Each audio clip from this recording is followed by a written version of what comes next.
क्या हाल चाल भाई। क्या हाल चाल है पंटर लोगों। चालू करें। कौन कौन ऐसा है जो इस साल सिलेक्शन के लिए पढ़ रहा है? सारे ही पढ़ रहे हैं। फिर सबके नंबर क्यों नहीं आ रहे?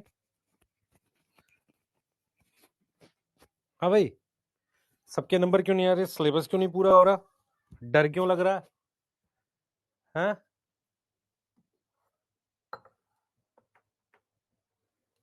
चालू करें। कल सिलेबस, सॉरी 11th कंप्लीट हो जाएगा, एक बहुत बड़ा पार्ट। और कंप्लीट एक प्लान आपको दे दिया जाएगा 11th का।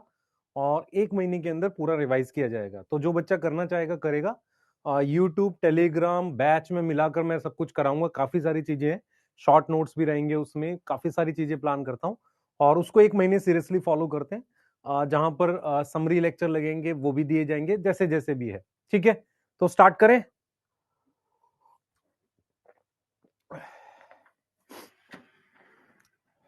हाँ, मैं डरा रहा हूं। माइलस्टोन टेस्ट होगा, वहीं से कंटिन्यू कर देंगे। माइलस्टोन टेस्ट का एक नया प्लानर बना के दे देंगे। यस। हाँ, कंटिन्यू करेंगे 100%। लेवल थोड़ा सा मुश्किल ही रखेंगे। 2 टेस्ट आपने दिए, आपको समझ में आया होगा। लेवल थोड़ा सा मुश्किल रहेगा। ठीक है, माइलस्टोन टेस्ट का नीट एडवांस की बुक से भी, ताकि आप बुरे क्वेश्चन के लिए भी तैयार रहें। समरी वाला वीडियो बेटा यूट्यूब पर दूंगा। ठीक है।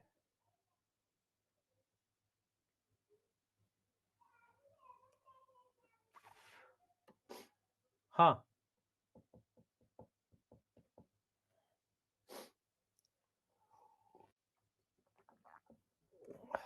ठीक है वंशराज गौतम। कल का लेक्चर बेटा सर्वेश सर को ना देख के मैं मंडे वाला कोशिश करता हूं, ताकि वेडनेसडे से मैं स्टार्ट कर सकूं सेक्सुअल रिप्रोडक्शन, जैसा आप लोग बोलेंगे वैसे मैं क्लासेस कल मॉर्निंग में नहीं, मंडे मॉर्निंग में सेक्सुअल रिप्रोडक्शन फ्लावरिंग प्लांट सोच रहा था स्टार्ट करने का। मंडे मॉर्निंग में, क्योंकि उस दिन एसीपी सर की क्लास नहीं है। ठीक है। यस। हाँ, क्योंकि उनकी फिर 2 क्लास हो जाएगी, 2 थोड़ी आप कर पाओगे एक साथ। इंद्रजीत, आपके गांव के बच्चे को जीएमसी अलॉट हुआ, ये बहुत खुशखबरी की बात है कि जीएमसी अलॉट हुआ है। और अच्छी चीज है बेटा, आप लोगों को भी अलॉट हो। 525 नंबर देखने में कम लगते हैं, पर उतने आसानी से आते नहीं है। नीट 2025 का पेपर टफ नहीं था, नॉर्मल पेपर था। 24 के कंपैरिजन, 24 तो बहुत ही ज्यादा आसान था, है ना। उससे कंपैरिजन में एक नॉर्मल पेपर था, जिसे हम कहते हैं कि एक नॉर्मल तैयारी वाले बच्चे को उतना आना चाहिए। यस। हाँ,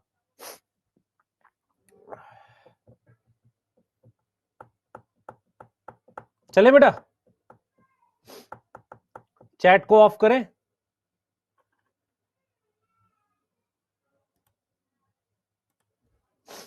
देखो बेटा, आप में से बहुत सारे बच्चे हो सकता है मेरे से सेकंड ईयर थर्ड ईयर पढ़ रहे हो सकता है कुछ बच्चे पहली बार पढ़ रहे हो।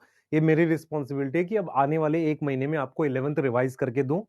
मैं करूंगा और साथ में आप भी करेंगे।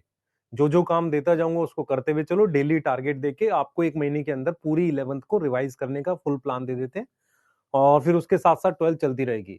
जब 11th आपकी चल मतलब रिवाइज हो रही होगी, 12th के टॉपिक में क्या चल रहा होगा, सेक्सुअल रिप्रोडक्शन, फ्लावरिंग प्लांट और जेनेटिक्स स्टार्ट हो चुकी होगी।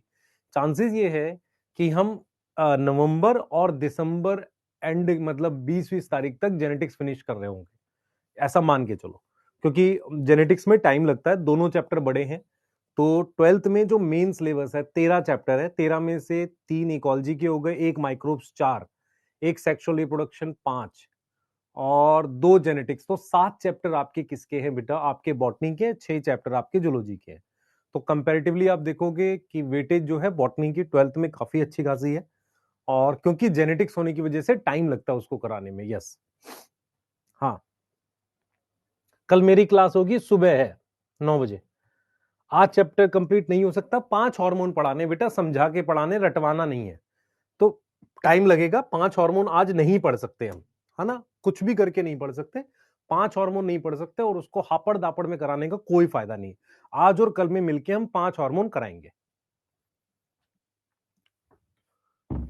ठीक है, चीजें आप थोड़ी सी अपने अंदर और अच्छे से करेंगे आज। ठीक है। यस। तो अभी तक हमने क्या पढ़ लिया है? ग्रोथ पढ़ लिया है भाई, डेवलपमेंट पढ़ लिया है, सब लोगों को ये याद है कि ग्रोथ के क्या क्या फीचर होते हैं? प्लांट ग्रोथ के ओपन होता है, इनडिटर्मिनेट होता है, यस, याद आ रहा है। उसके अलावा ग्रोथ को प्रोटोप्लास्ट से प्रोपोर्शनल मेजर करते हैं, dry weight, fresh weight, length, volume. फिर उसके बाद हमने अर्थमेटिक ग्रोथ रेट पढ़ा था, ज्योमेट्रिक ग्रोथ रेट पढ़ा था। अर्थमेटिक इक्वेशन याद है, L T is equal to L not plus R T, और W T is equal to W not e की पावर आर टी, ये ज्योमेट्रिक की थी। क्लियर है? उसके बाद आपने फेजेस भी पढ़े थे, मेरिस्मेटिक, इलोंगेशन और मैचुरेशन फेज। उसके बाद हमने आपको क्या पढ़ाया था बेटा? हमने पढ़ाया था एब्सोल्यूट ग्रोथ और रिलेटिव ग्रोथ। उसके बाद हमने डेवलपमेंट मतलब फैक्टर्स, कंडीशंस पढ़ाई। उसमें एक पानी होता है, एक मेरे पास क्या होता है, पानी क्या काम करता है?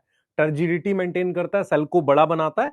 उसके अलावा एंजाइम को काम करने के लिए मीडियम देता है। ऑक्सीजन क्या देता है बेटा? एरोबिक रेस्पिरेशन कराता है। तीसरी चीज हमने बोली थी, मान लो टेम्परेचर है तो ऑप्टिमम टेम्परेचर चाहिए होता है प्लांट को काम करने के लिए। फिर हमारे पास न्यूट्रिएंट चाहिए होते हैं, मैक्रो और माइक्रो चाहिए होते हैं। उसके बाद लाइट हो गया, ग्रेविटी हो गया, ये चीजें हो गई। फिर हमने आपको नेक्स्ट क्या पढ़ाया था? हमने आपको डेवलपमेंट पढ़ाई थी। तो डेवलपमेंट कैसे होती है बेटा? डेवलपमेंट में एक टॉपिक पढ़ाया था, डिफरेंशिएशन, डी डिफरेंशिएशन, रीडिफरेंशिएशन। डिफरेंशिएशन किसकी होती है? प्राइमरी मेरिस्टेम की। डी डिफरेंशिएशन किसकी होती है? परमानेंट सेल्स की। क्या बनती है? सेकेंडरी मेरिस्टेम, कॉर्क कैम्बियम और वास्कुलर कैम्बियम। और रीडिफरेंशिएशन क्या होता है? याद करो बच्चे, रीडिफरेंशिएशन क्या होता है? किसी भी परमानेंट मतलब क्या नाम है, डिवाइडिंग सेल जो सेकेंडरी मेरिस्टेम है, उससे दोबारा परमानेंट बनना, है ना? जैसे कि कॉर्क हो गई, secondary cortex, secondary xylem, secondary phloem, ये टॉपिक आपको बताए थे। उसके बाद मैंने बोला था डेवलपमेंट का मतलब ग्रोथ भी होता है, उसके बाद डिफरेंशिएशन भी होता है और सेनीसेंस भी होता है। अगर हम प्लांट की बात करते हैं तो उसमें ग्रोथ हो गया, seed germination, vegetative growth, reproductive growth और सेनीसेंस।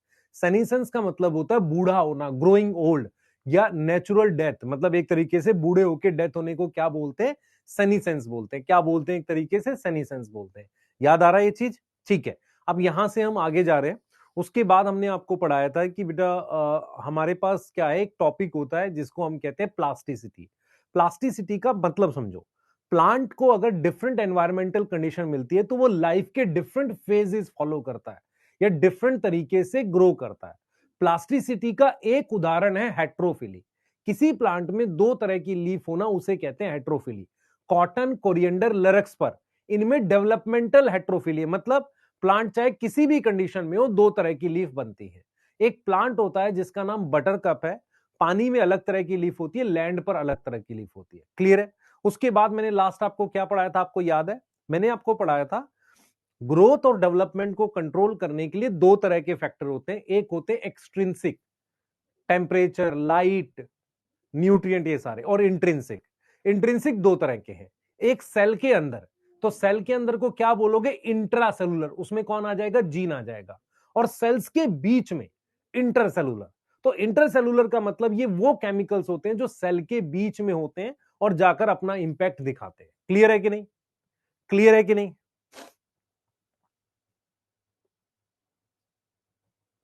ब्रजेश्वर मंडल बेटा प्लीज इस तरीके से सलाह मत दो, उससे कोई फायदा नहीं होगा, क्योंकि क्लास कल लग गई है और बहुत सारे बच्चों को पता है, तो उसमें ज्यादा चेंजेस मैं नहीं करूंगा, है ना?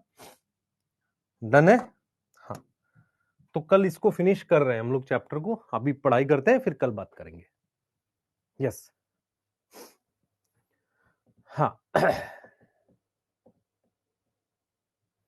हाँ, क्लास ले सकते हो, लेट हो गए कोई दिक्कत नहीं। आज हम लोग जो टॉपिक स्टार्ट कर रहे हैं, मैंने जस्ट रिवाइज किया है, प्लांट हार्मोन स्टार्ट कर रहे हैं। प्लांट हार्मोन क्या है? आप लोगों को मैंने लास्ट जो बताया वो क्या है, याद करो। Plant hormone intercellular intrinsic factor है बिटवीन सेल्स।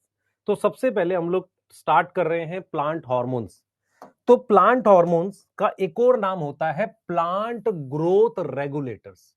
अगर ज्यादा अच्छा नाम मैं रखना चाहूं तो प्लांट डेवलपमेंट रेगुलेटर लिखना चाहिए, क्योंकि ये ना सिर्फ ग्रोथ कंट्रोल करते हैं, ग्रोथ के अलावा डिफरेंशिएशन, डेथ, ये सारी चीजें कंट्रोल करते हैं।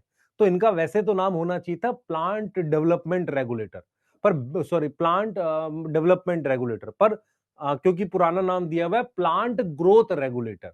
तो प्लांट ग्रोथ रेगुलेटर्स का एक और नाम है प्लांट हार्मोन्स। एक और नाम क्या है बेटा? Plant hormones. और उसके अलावा एक और नाम है फाइटो हार्मोन्स। फाइटो का क्या मतलब होता है? कि ये प्लांट के अंदर मिलते हैं, phyto hormones. Yes, phyto hormone, phyto का मतलब प्लांट हो गया, हार्मोन्स आपको पता है, आपने पढ़ा हुआ है। तो सबसे पहले प्लांट ग्रोथ रेगुलेटर्स जो हैं, टोटल आपके सिलेबस में 5 है और 5 ही पढ़ाए भी जाते हैं। सबसे पहले ये सिंपल इन स्ट्रक्चर होते हैं। इनका जो स्ट्रक्चर होता है ना, वो काफी ज्यादा सिंपल होता है। सिंपल इन स्ट्रक्चर होता है मतलब क्या हो गया, स्ट्रक्चर बहुत कॉम्प्लेक्स नहीं है। कॉम्प्लेक्स का मतलब ऐसा नहीं है कि बहुत कॉम्प्लिकेटेड टाइप का स्ट्रक्चर है जैसे डीएनए होता है, ऐसा कुछ नहीं है। सिंपल इन स्ट्रक्चर होता है। दूसरी चीज क्या है बेटा, ये डाइवर्स केमिकल नेचर के होते हैं। ऐसा नहीं होता कि सबका केमिकल नेचर एक जैसा है, तो डाइवर्स केमिकल नेचर है। मैं ऐसा नहीं कह सकता कि सारे प्लांट हार्मोन लिपिड हैं या सारे प्लांट हार्मोन क्या है, कार्बोहाइड्रेट है। मैं ऐसा वर्ड यूज नहीं कर सकता। डाइवर्स केमिकल नेचर है। डाइवर्स मतलब अलग अलग केमिकल नेचर के, सिंपल डाइवर्स केमिकल नेचर के। तीसरी चीज क्या याद रखोगे, इंटरसेलुलर। इंटरसेलुलर इंट्रिंसिक फैक्टर है। इंटरसेलुलर क्या है, इंट्रिंसिक फैक्टर है। इंट्रिंसिक फैक्टर होते हैं, यस। इंटरसेलुलर इंट्रिंसिक फैक्टर होते हैं, यस। क्लियर है। और एक और चीज याद रखो, ये सारे ऑर्गेनिक होते हैं। ऑर्गेनिक समझ में आता है, सारे के सारे क्या होते हैं, ऑर्गेनिक होते हैं। एक और चीज आप याद रखो, किस पे काम करते हैं, act on living plant tissue. Living plant tissue पे ये काम कर रहे होते हैं। जो भी प्लांट टिश्यू लिविंग है एक तरीके से, मतलब सेल्स लिविंग है टाइप के हैं, उन पर ये काम कर रहे होते हैं। मेरी बात समझ में आ रही है। तो हमने क्या लिखा है, ये हमने लिखा है सिंपल इन स्ट्रक्चर है, डाइवर्स केमिकल नेचर है। डाइवर्स का मतलब होता है अलग अलग टाइप के केमिकल नेचर होते हैं। ठीक है। तुम्हारे सिलेबस में जब आप क्लास 10th में थे तो 5 ही हार्मोन पढ़ाए गए थे, auxin, gibberellic acid, cytokinin, abscisic acid, ethylene. 5 ही पढ़ाए गए थे। उससे ज्यादा होते हैं, दो दो एक और होते हैं, पर आपके सिलेबस में है ही नहीं। तो यहां भी क्लास 11th में आकर भी आपको, मतलब 11th की बुक का पार्ट है ना ये, तो आपको 5 ही पढ़ाए गए हैं। अब क्या है कि एनसीईआरटी कहती है कि डाइवर्स केमिकल नेचर, जैसे ऑक्सिन है, ऑक्सिन है, ध्यान से सुनना। ऑक्सिन जो है, अगर आप ऑक्सिन का स्ट्रक्चर देखोगे ना, ऑक्सिन का स्ट्रक्चर देखोगे तो उसमें इंडोल रिंग होती है। उसमें क्या होती है, इंडोल रिंग होती है। अब ये इंडोल रिंग क्या होती है, आपको अगर याद हो नहीं हो पता नहीं, आप में से कितने लोगों को पता है कि मोस्ट कॉम्प्लेक्स अमीनो एसिड कौन सा है, tryptophan. Most complex amino acid कौन सा है, ट्रिप्टोफान। सिंपलेस्ट अमीनो एसिड कौन सा है, ग्लाइसिन है। तो ट्रिप्टोफान में एक रिंग होती है ऐसे, ट्रिप्टोफान में एक ऐसी रिंग होती है, देख ऐसी, ऐसी एक रिंग होती है, इस तरीके की, इस तरीके की एक रिंग होती है, इसको इंडोल रिंग कहते हैं। तो ये इंडोल रिंग किस में प्रेजेंट होती है, सारे ऑक्सिन में नहीं होती। इंडोल रिंग के कंपाउंड होते हैं ये, नॉर्मली क्या इंडोल रिंग के कंपाउंड होते हैं। क्या मेरी बात समझ में आ रही है, क्या मेरी बात समझ में आ रही है। कल मेरी क्लास है, हाँ है, 100% है। सुबह है बेटा 9 बजे, यस।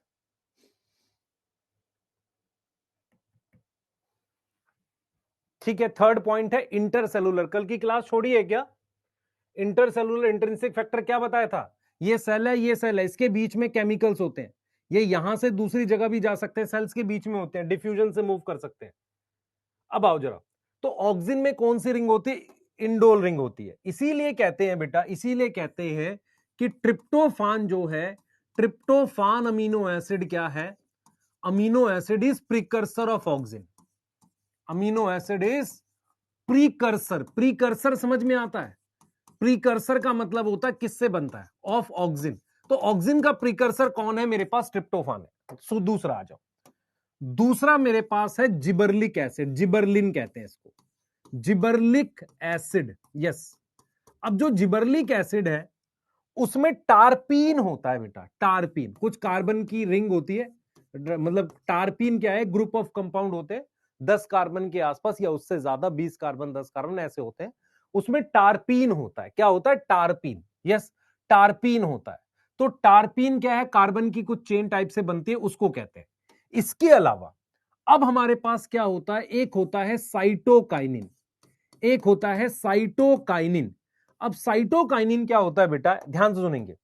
साइटोकाइनिन क्या होता है, अमीनो प्यूरिन का डेरिवेटिव होता है।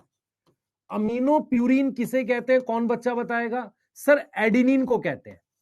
तो कहीं ना कहीं एडिनिन का डेरिवेटिव होता है, अमीनो प्यूरिन कहते हैं। मैं आपको समझाता हूं, मेरी बात समझना। कितने लोगों को स्ट्रक्चर याद है इसका, इधर देखेंगे सारे बच्चे, मैंने यहां एक नाइट्रोजन बनाया, एक नाइट्रोजन यहां बनाया, ठीक है। मैं एक बार आपको एडेनिन का स्ट्रक्चर बना के दे रहा हूं, ठीक है।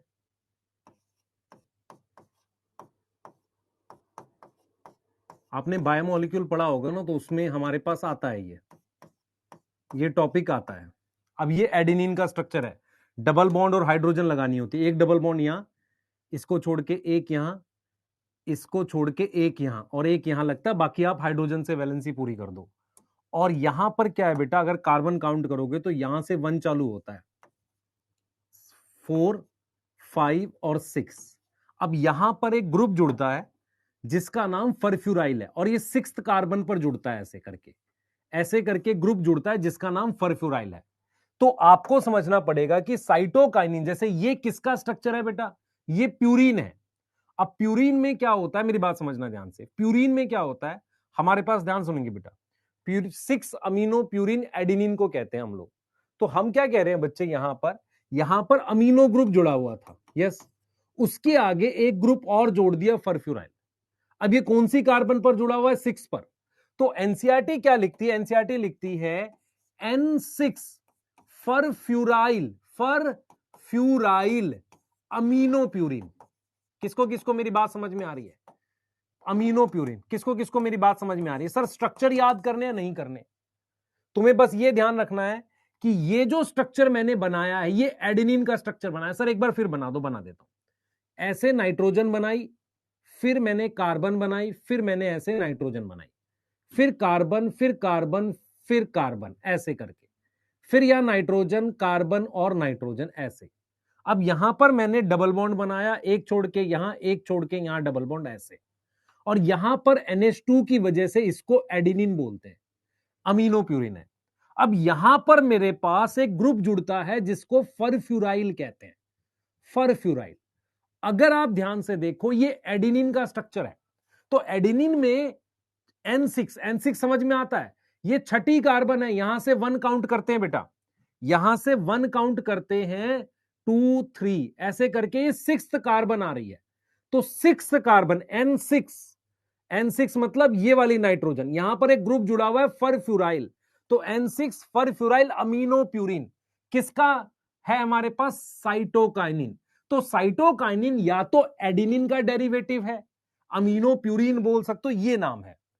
जिबरलिक एसिड क्या है, टारपीन है। ऑक्सीजन में कौन सी रिंग होती है, एंडोल। इसीलिए क्या लिख रहा है ये, डाइवर्स केमिकल नेचर लिख रहा है। आ रही बात समझ बेटा। फरफ्यूराइल क्या है, फरफ्यूराइल क्या है बेटा, वो टारपिनोइड था, यस। फरफ्यूराइल क्या है, ग्रुप है ना, जैसे मिथाइल एक ग्रुप होता है, ऐसे एक ग्रुप होता है फरफ्यूराइल। वो कहां जुड़ा हुआ है, इस 6ठी कार्बन पर नाइट्रोजन NH2 से जुड़ा हुआ है। तो मैं सिर्फ आपको ये कह रहा हूं कि plant growth hormone are diverse chemical nature. Auxin किससे बनता है, इंडोल रिंग से। किससे बनता है, इंडोल रिंग, ये रही इंडोल रिंग, यस। फिर जिबरलिन किससे बनता है, टारपीन होता है एक तरह का। साइटोकाइनिन किससे बनता है, अमीनो प्यूरिन। अमीनो प्यूरिन मतलब मेरे पास ये प्यूरिन रिंग है। प्यूरिन रिंग क्या होती है, एक बड़ी रिंग, एक छोटी रिंग, 9 मेंबर की रिंग होती है। इसके 6th कार्बन पर NH2 होता है, इसको कहते हैं एडेनिन, सही है। यहां पर मैंने ग्रुप जोड़ दिया फरफ्यूराइल। क्या जोड़ दिया, फरफ्यूराइल। मैं आपको स्ट्रक्चर दिखा देता हूं, मैं आपको स्ट्रक्चर दिखा देता हूं, थोड़ा सा आपको आइडिया लग जाएगा।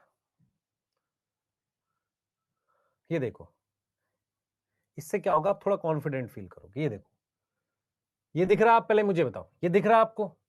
मैंने क्या किया है, यहां तक ये प्यूरिन, अमीनो प्यूरिन था, एडेनिन था, ये ग्रुप जोड़ दिया, इसको फरफ्यूराइल कह रहे हैं। तो ये क्या हो गया, अब यहां पे 1 कार्बन, 1 2 रिंग में, 3 4 5 6। तो इसका नाम क्या है, N6 मतलब इस 6th पर जो नाइट्रोजन है उस पर ये ग्रुप जुड़ा है, फरफ्यूराइल। ये क्या है, ये किसका स्ट्रक्चर है, ये साइटोकाइनिन का स्ट्रक्चर है। अब जैसे ये देखो, ये देखो आप, ये वाला देखो। अब कैरोटिनॉइड जो होते हैं, ये होते हैं कैरोटिनॉइड। कार्बन की चेन होती है लंबी सी, ये कैरोटिनॉइड होते हैं। टोटल इनमें 40 कार्बन होती है।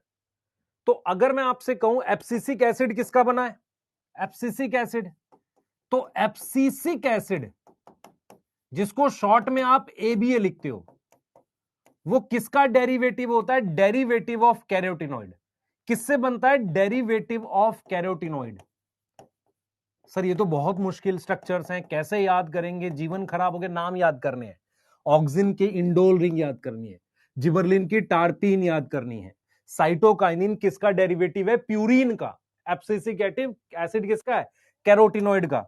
कैरोटिनॉइड में 40 कार्बन होती हैं लगभग, ऐसे चेन होती है स्टेट, ऐसे 40 कार्बन। ये देखो स्ट्रक्चर देखो, इस तरीके का होता है। 40 कार्बन कहां है? ऐसे हैं, देखो यहां 20 दे रखी है, यहां 20 दे रखी है, यहां 20 है यहां तक, फिर यहां 20 है, बीच में कुछ और है, तो 40 के आसपास इसमें हो सकता है। 40 कार्बन है, आपको समझ में आ रहा है? और ये देखो 14 15 यहां है इसकी, 13 14 15 इसकी, या 14 डैश 15 डैश, तो ये बीच में इसकी। तो टोटल कितनी कार्बन है? ये 40 कार्बन है। कैरोटिनॉइड में कितनी कार्बन है? 40 कार्बन है। विटामिन ए जो होता है, मैंने पढ़ाया भी आपको, विटामिन ए में 20 कार्बन होती है, तो बीटा कैरोटीन उसमें होती है 40 कार्बन। तो एक बीटा कैरोटीन जो है वो कितने विटामिन ए बनाता है? 2 विटामिन ए बनाता है। कहते हैं ना, कैरेट से मुझे विटामिन ए मिलता है, कैरेट से बीटा कैरोटीन मिलता है। तो मैं बस आपको यह समझा रहा हूं इस बात का क्या मतलब है। ऑक्सिन इंडोल रिंग है, जिबरलिक एसिड टार्पीन है, साइटोकाइनिन अमीनोप्यूरिन है। एब्सिसिक एसिड किसका डेरिवेटिव है? कैरोटिनॉइड का। उसके अलावा इथिलीन जो है वो गैसियस है। इथिलीन क्या है बेटा? गैसियस हार्मोन है, गैस है, गैसियस हार्मोन है। तो अगर आप ध्यान से देखें, ये सारे ऑर्गेनिक हैं कि नहीं है? हाँ। ये किस पे काम करते हैं? प्लांट टिश्यू पे काम करते हैं। ये कहां होते हैं? सेल्स के बीच में होते हैं। इनका बहुत अलग अलग डाइवर्स केमिकल नेचर है। किसी में इंडोल रिंग है, कोई टार्पीन है, कोई प्यूरिन का डेरिवेटिव है, कोई कैरोटिनॉइड का है, कोई गैसियस हार्मोन है। अब समझ में आ रहा है बेटा? टार्पीन क्या होता है? ग्रुप ऑफ कंपाउंड होते हैं, है ना। टार्पीन क्या होता है? ग्रुप ऑफ कंपाउंड होते हैं, लगभग शायद 10 कार्बन के आसपास होती है उसमें। यस, टार्पीन में, हाँ। और वो 2 ले लेते हैं तो मेरे पास कुछ ऐसा बन जाता है जिबरलिक एसिड जैसा। यस। स्ट्रक्चर ड्रॉ करने हैं मेरे हिसाब से तो नहीं, पर तुम्हें क्या किसी को वो नहीं आता है? अच्छा, मैं बस आपसे ये जानना चाह रहा हूँ, पहली स्लाइड है, मैं आपसे ये जानना चाह रहा हूँ, क्या आपको ये आता नहीं है क्या? अमीनोप्यूरिन आना चाहिए ना, ये तो आना चाहिए बेटा। प्यूरिन का स्ट्रक्चर तो आना चाहिए ना, रटने से थोड़ी होगा। स्ट्रक्चर बहुत मुश्किल तो मैंने कुछ बनाया नहीं। इंडोल रिंग समझ में आ गई सबको? इंडोल रिंग पता चल रही है, इसमें तो ऐसा कुछ बनाया नहीं। फिर यहां पर मैंने क्या लिखा है? सिर्फ टार्पिन, इसका स्ट्रक्चर इन ड्रॉ किया। साइटोकाइनिन में मैंने क्या लिखा है? आप याद करो, साइटोकाइनिन में क्या लिखा है? फरफ्यूराइल अमीनोप्यूरिन लिखा है। एब्सिसिक एसिड किसका डेरिवेटिव है? कैरोटिनोइड का, जिसमें 40 कार्बन होती है, और ये गैसियस है। नोट करिए, जल्दी से आगे चल रहे हैं। ठीक है, हाँ बेटा, मैंने याद करो पढ़ाया था, कैरोटिनॉइड क्या होता है? अल्टरनेट डबल बॉन्ड होते हैं। एक यहां डबल बॉन्ड है, इसके लिए क्या वर्ड यूज करते हैं? Conjugate double bond. एक यहां है, फिर एक यहां है, फिर एक यहां है, एक ऐसे करके डबल बॉन्ड होते हैं। कैरोटिनॉइड 40 कार्बन का होता है। अब कैरोटिनॉइड सुनना ध्यान से, कैरोटिनॉइड 2 तरीके के होते हैं। एक होता है कैरोटीन जो 40 कार्बन का है, और एक होता है ज़ेंथोफिल, वो भी 40 कार्बन का होता है, पर उसमें ऑक्सीजन भी आ जाती है। तो xanthophyll is oxygen derivative of carotene. तो कैरोटीन आपने सुना हुआ है, ज़ेंथोफिल आपने सुना हुआ है, दोनों को मिला के कैरोटिनॉइड कहते हैं। इससे कोई हार्मोन बनता है क्या? प्लांट का बनता है। क्या नाम है उसका? एब्सिसिक एसिड बनता है। इथिलीन एक गैसियस हार्मोन है। साइटोकाइनिन किसका डेरिवेटिव है? प्यूरिन का। जिबरलिक एसिड टार्पिन का। नोट करिए, चलिए जल्दी। बेटा फरफ्यूराइल का मतलब समझ, पहले फरफ्यूराइल का मतलब समझ, देख मेरी बात समझ। फरफ्यूराइल ग्रुप ये है, ये जो यहां तक है, ये जो मैंने बनाया है, ये किसका स्ट्रक्चर है? ये प्यूरिन, एडिनिन का स्ट्रक्चर है। एडिनिन पता है ना आपको? एडिनिन का स्ट्रक्चर है। अब इसी 6 कार्बन पर यहां NH2 था, हाइड्रोजन हटाकर ये पूरा ग्रुप जो लगा हुआ है, इसको फरफ्यूराइल कह रहे हैं, CH2 और ऐसे करके। तो हमें सिर्फ नाम याद करना है। क्या नाम लिखती है एनसीईआरटी? क्या लिखती है? देखो एनसीईआरटी क्या लिखती है।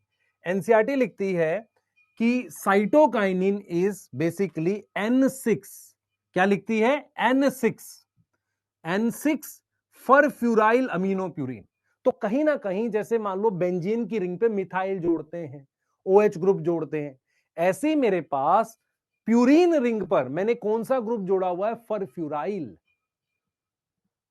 यस, एडिनिन और प्यूरिन एक ही है, मैं आपको समझा देता हूं। प्यूरिन एक रिंग होती है, इधर देख बेटा, प्यूरिन एक रिंग होती है। अगर आपको नहीं पता मैं आपको थोड़ा सा आइडिया दे देता हूं। प्यूरिन हमारे पास एक रिंग होती है ऐसे, ये देख, दिस इज प्यूरिन,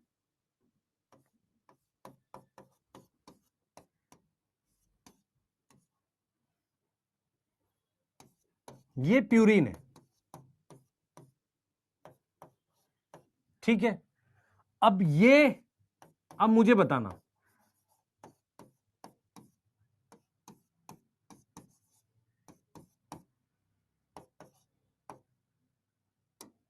यहां पर NH2 जुड़ा हुआ है, ये एडिनिन है। तो मुझे बताओ प्यूरिन से एडिनिन बन गया? Yes sir. तो एडिनिन किसकी टाइप है? प्यूरिन की। अब इस पर यहां पर एक ग्रुप जोड़ दिया फरफ्यूराइल। तो मैं अगर आपसे कहूं कि एडिनिन प्यूरिन है कि नहीं है? बिल्कुल है। अब यहां डबल बॉन्ड लगाना पड़ेगा, एक छोड़ के एक ऐसे, और फिर बाकी वैलेंसी हाइड्रोजन से पूरी करेंगे। अब ठीक है, एक बच्चा पूछ रहा था, बता दिया मैंने। यूरिक एसिड बेटा एडिनिन का डेरिवेटिव होता है। यस, यूरिक एसिड एडिनिन का डेरिवेटिव होता है। हाँ, मतलब सॉरी, प्यूरिन डेरिवेटिव होता है। यूरिक एसिड क्या होता है? प्यूरिन का डेरिवेटिव होता है। कैफीन सुना है तुमने? कैफीन कॉफी में मिलता है, वो भी एक तरह का प्यूरिन होता है। बेटा आप समझ नहीं रहे हो, मैं आपको सिर्फ ये समझाने की कोशिश कर रहा हूं। आपने यहां एक डबल बॉन्ड बनाया, एक यहां बनाया, एक यहां बनाया, एक यहां बनाया। अगर मैंने यहां कोई ग्रुप जोड़ा है, उसमें डबल बॉन्ड होता, तो फिर ये वाला डबल बॉन्ड हट गया होता। क्लियर है कि नहीं है? यस। तो बॉन्ड्स डबल है, सिंगल है, वो आप करो। मैं एक बेसिक रिंग समझा रहा हूं। बायो में मैं इतना डीप जाके नहीं पढ़ाना चाहिए मुझे आपको, फिर भी मैं थोड़ा बहुत आपको बता देता हूं, है ना। ये स्लाइड आपके काम की नहीं, सिर्फ देखने के लिए, बनाना नहीं कॉपी में, ये भी देखने के लिए है। यस। अब हम आगे चल रहे हैं, दो टाइप के पीजीआर की बात कर रहे हैं। पहला स्लाइड आपको समझ में आ गया, they are simple in structure, diverse chemical nature, intercellular intrinsic factor है, ऑर्गेनिक है, act on living plant tissue. Yes. हाँ, लगा लेना बेटा। अच्छा, इस डायग्राम में इसने लगा नहीं रखे, यहां डबल बॉन्ड होगा बेटा, यहां डबल बॉन्ड यहां होना चाहिए, फिर यहां छोड़ के यहां होना चाहिए। वैलेंसी भी तो पूरी नहीं कर रखी। क्लियर है? चले आगे, यहां तक लिख लिया, आगे चले फटाफट से, जल्दी बताओ, आगे चले भाई।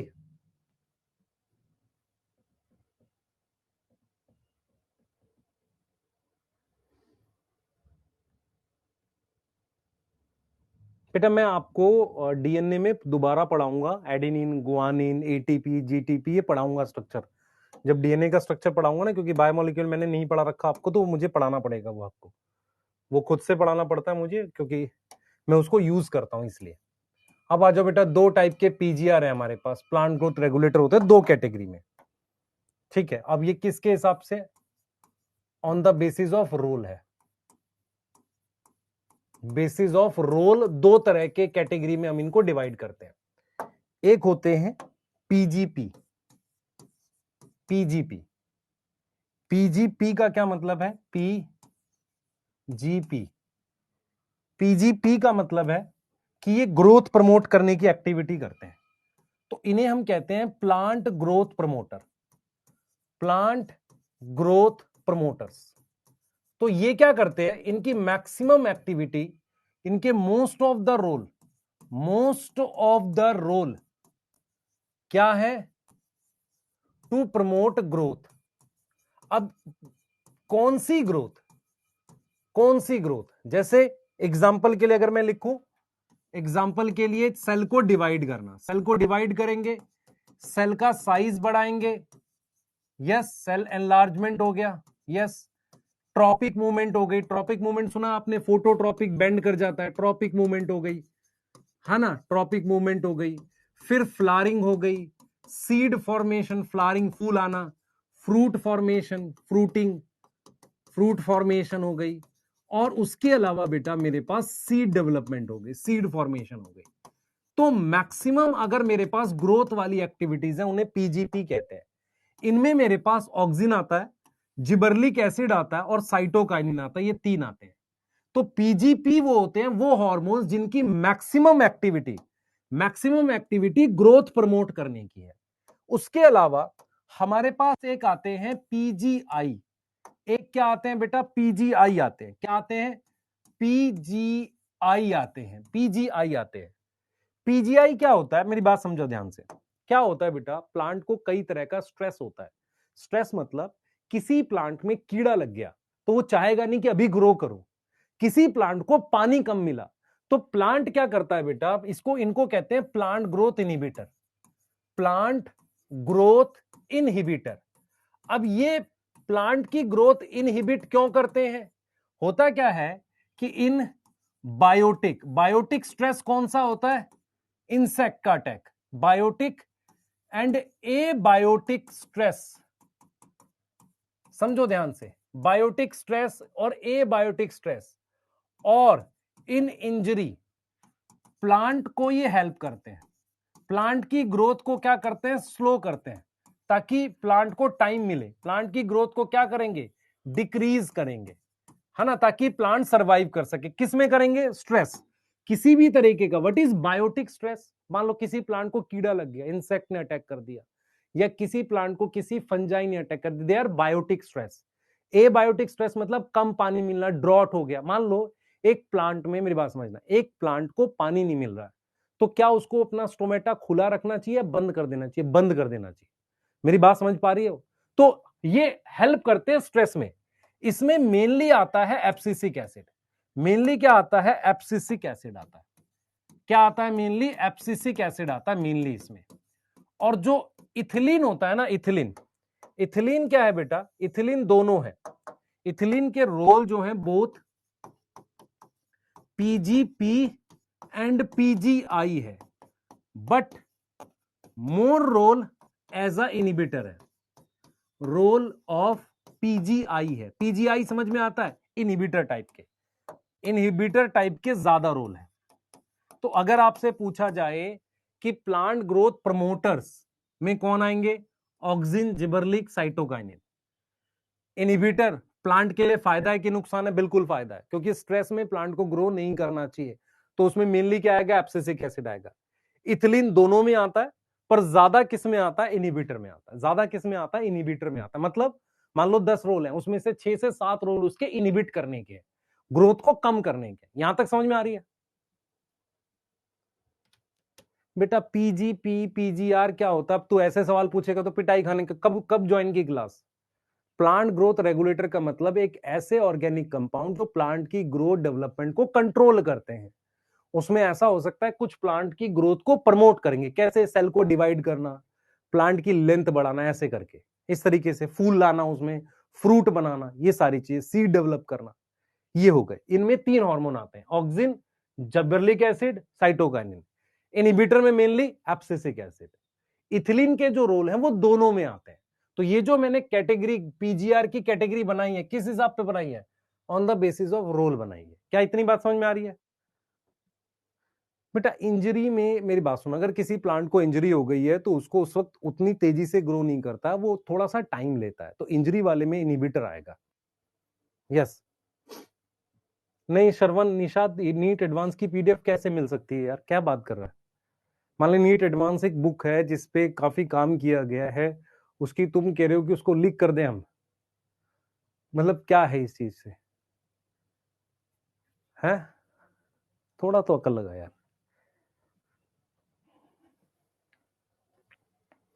ट्रॉपिक मूवमेंट आपने पढ़ा है बेटा? ट्रॉपिक मूवमेंट आपने सुना है क्लास 10th में? फोटोट्रॉपिज्म, लाइट की तरफ बेंड करना। यस वरुण, प्यूरिन और गाउट को करेंगे। 16 क्वेश्चन गलत हुए, RS याद होना चाहिए। हाँ, इससे तुझे पता लगेगा और पढ़ना है।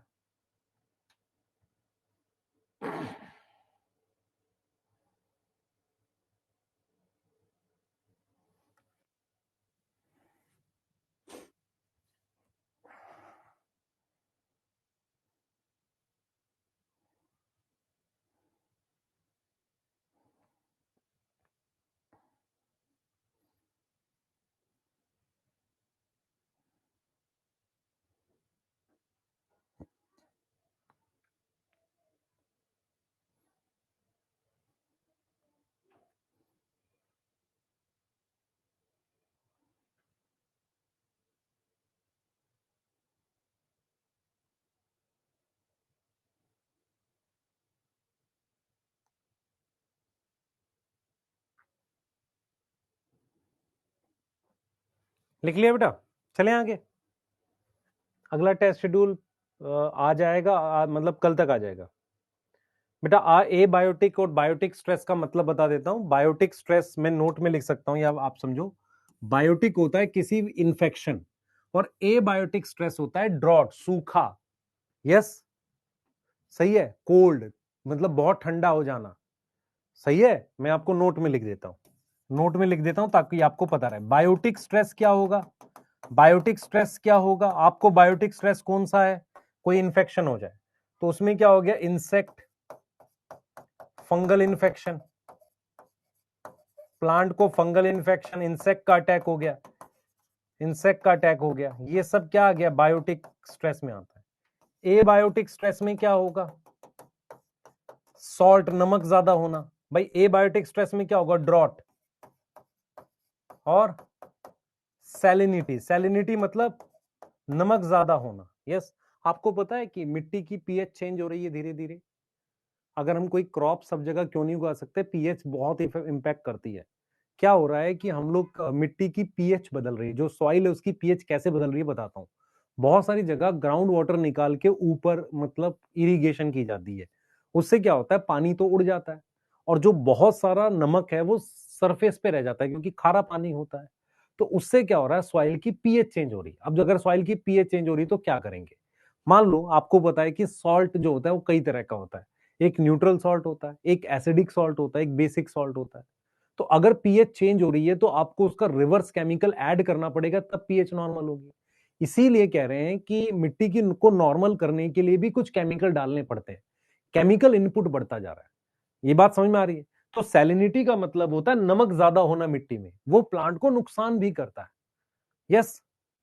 ट्रॉपिक मूवमेंट क्या होता है, अगर आपने थोड़ा भी पढ़ा हो, आपने थोड़ा भी पढ़ा हो कि ये प्लांट है मान लो और ये सन है, सन की तरफ अगर प्लांट बेंड कर जाए ग्रो करते हुए तो उसे कहते थे फोटोट्रॉपिज्म। याद आया, फोटो, फोटो मतलब लाइट, ट्रॉपिज्म मतलब मूवमेंट विद ग्रोथ, उसे कहते हैं ट्रॉपिक मूवमेंट। क्या बोलते हैं, ट्रॉपिक मूवमेंट। यस, यस,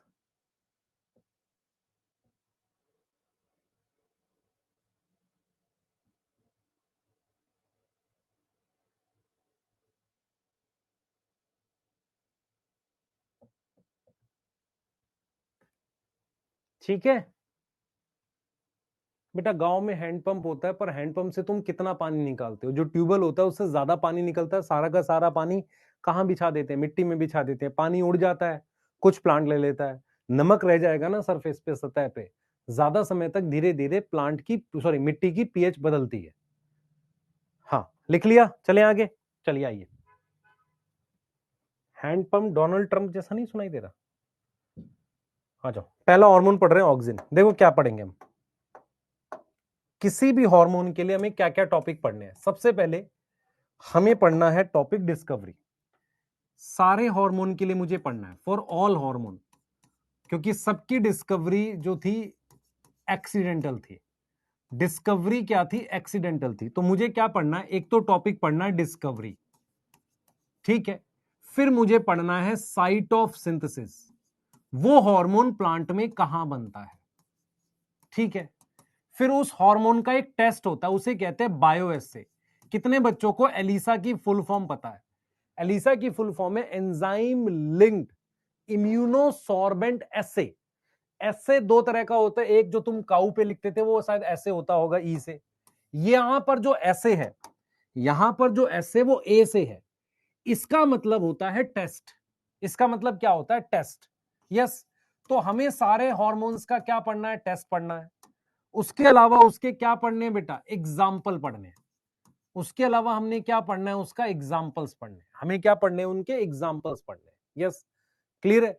तो हमें डिस्कवरी पढ़नी है, साइट ऑफ सिंथेसिस पढ़नी है, बायोएस से पढ़ने हैं, हमें पढ़ने हैं उसके एग्जाम्पल्स। हमें क्या पढ़ने हैं बेटा, उसके एग्जाम्पल्स पढ़ने हैं। मेरी बात समझ में आ रही है, मेरी बात समझ में आ रही है, ये चीज हमें पढ़नी है। उसके बाद हमने उनकी क्या पढ़ने हैं, role, role and application. Role और एप्लीकेशन, मेरी बात सुनना ध्यान से, ध्यान से सुनना, मेरी बात सुनना। रोल और एप्लीकेशन अलग अलग होता है। फॉर एग्जाम्पल, मेरी बात सुने, मेरी बात सुने, सुबह सुबह प्रातः काल 5 बजे, सुनना ध्यान से, आपके पिताजी ने आपको एक झापड़ मारा, वो रोल हो गया, उसकी वजह से आप सुबह उठ के पढ़ने लगे, वो एप्लीकेशन हो गया। तो एप्लीकेशन क्या है? उस काम का क्या यूज हुआ, मेरी बात समझो, उस काम का क्या यूज हुआ। मेरी बात समझ पा रहे हो कि नहीं पा रहे हो? तो रोल और एप्लीकेशन दोनों को लिंक करके पढ़ेंगे। कितने लोगों को समझ में आई? यस। तो हम मोस्ट ऑफ द हार्मोन के लिए ये बातें पढ़ेंगे, सही है?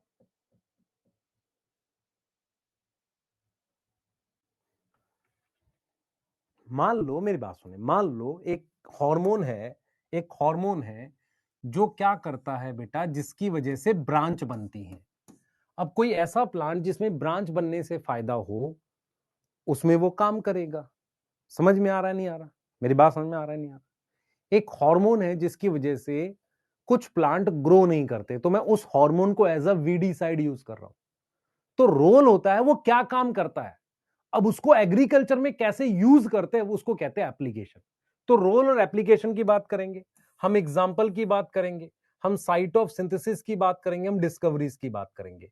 ये टॉपिक्स हैं जिन पे हमारा फोकस रहेगा। क्लियर है?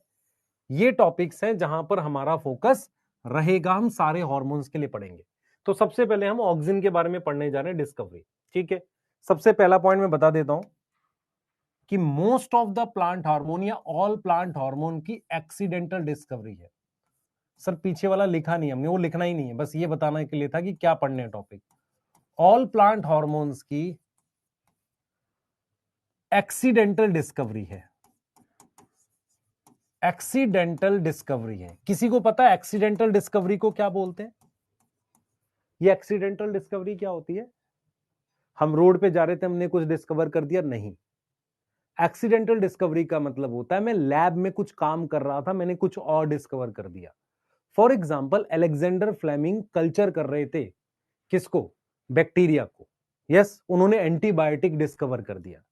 ऐसी डिस्कवरीज जो बाई चांस हो जाएं, उनको हम क्या बोलते हैं? सेरेंडिपिटी बोलते हैं। क्या बोलते हैं? सेरेंडिपिटी बोलते हैं। यस और नो? समझ आ गया? तो मोस्ट प्लांट हॉर्मोन्स की हमारे पास क्या है? एक्सीडेंटल डिस्कवरी है। कितने लोगों को याद है कि डार्विन जो है उनकी बुक आई थी ओरिजिन ऑफ स्पीशीज? जल्दी बताओ, जल्दी बताओ बेटा। बेटा सॉइल का पीएच तो पीएच मीटर से चेक होगा, पता है, याद है आपको? तो डार्विन की बुक आई थी 1859 में, 1859 में, है ना। 1857 में इंडिया में तो लड़ाई चल रही थी, पर वहां कुछ साइंटिस्ट कुछ डिस्कवरीज कर रहे थे। 1859 में उनकी बुक आई थी ओरिजिन ऑफ स्पीशीज।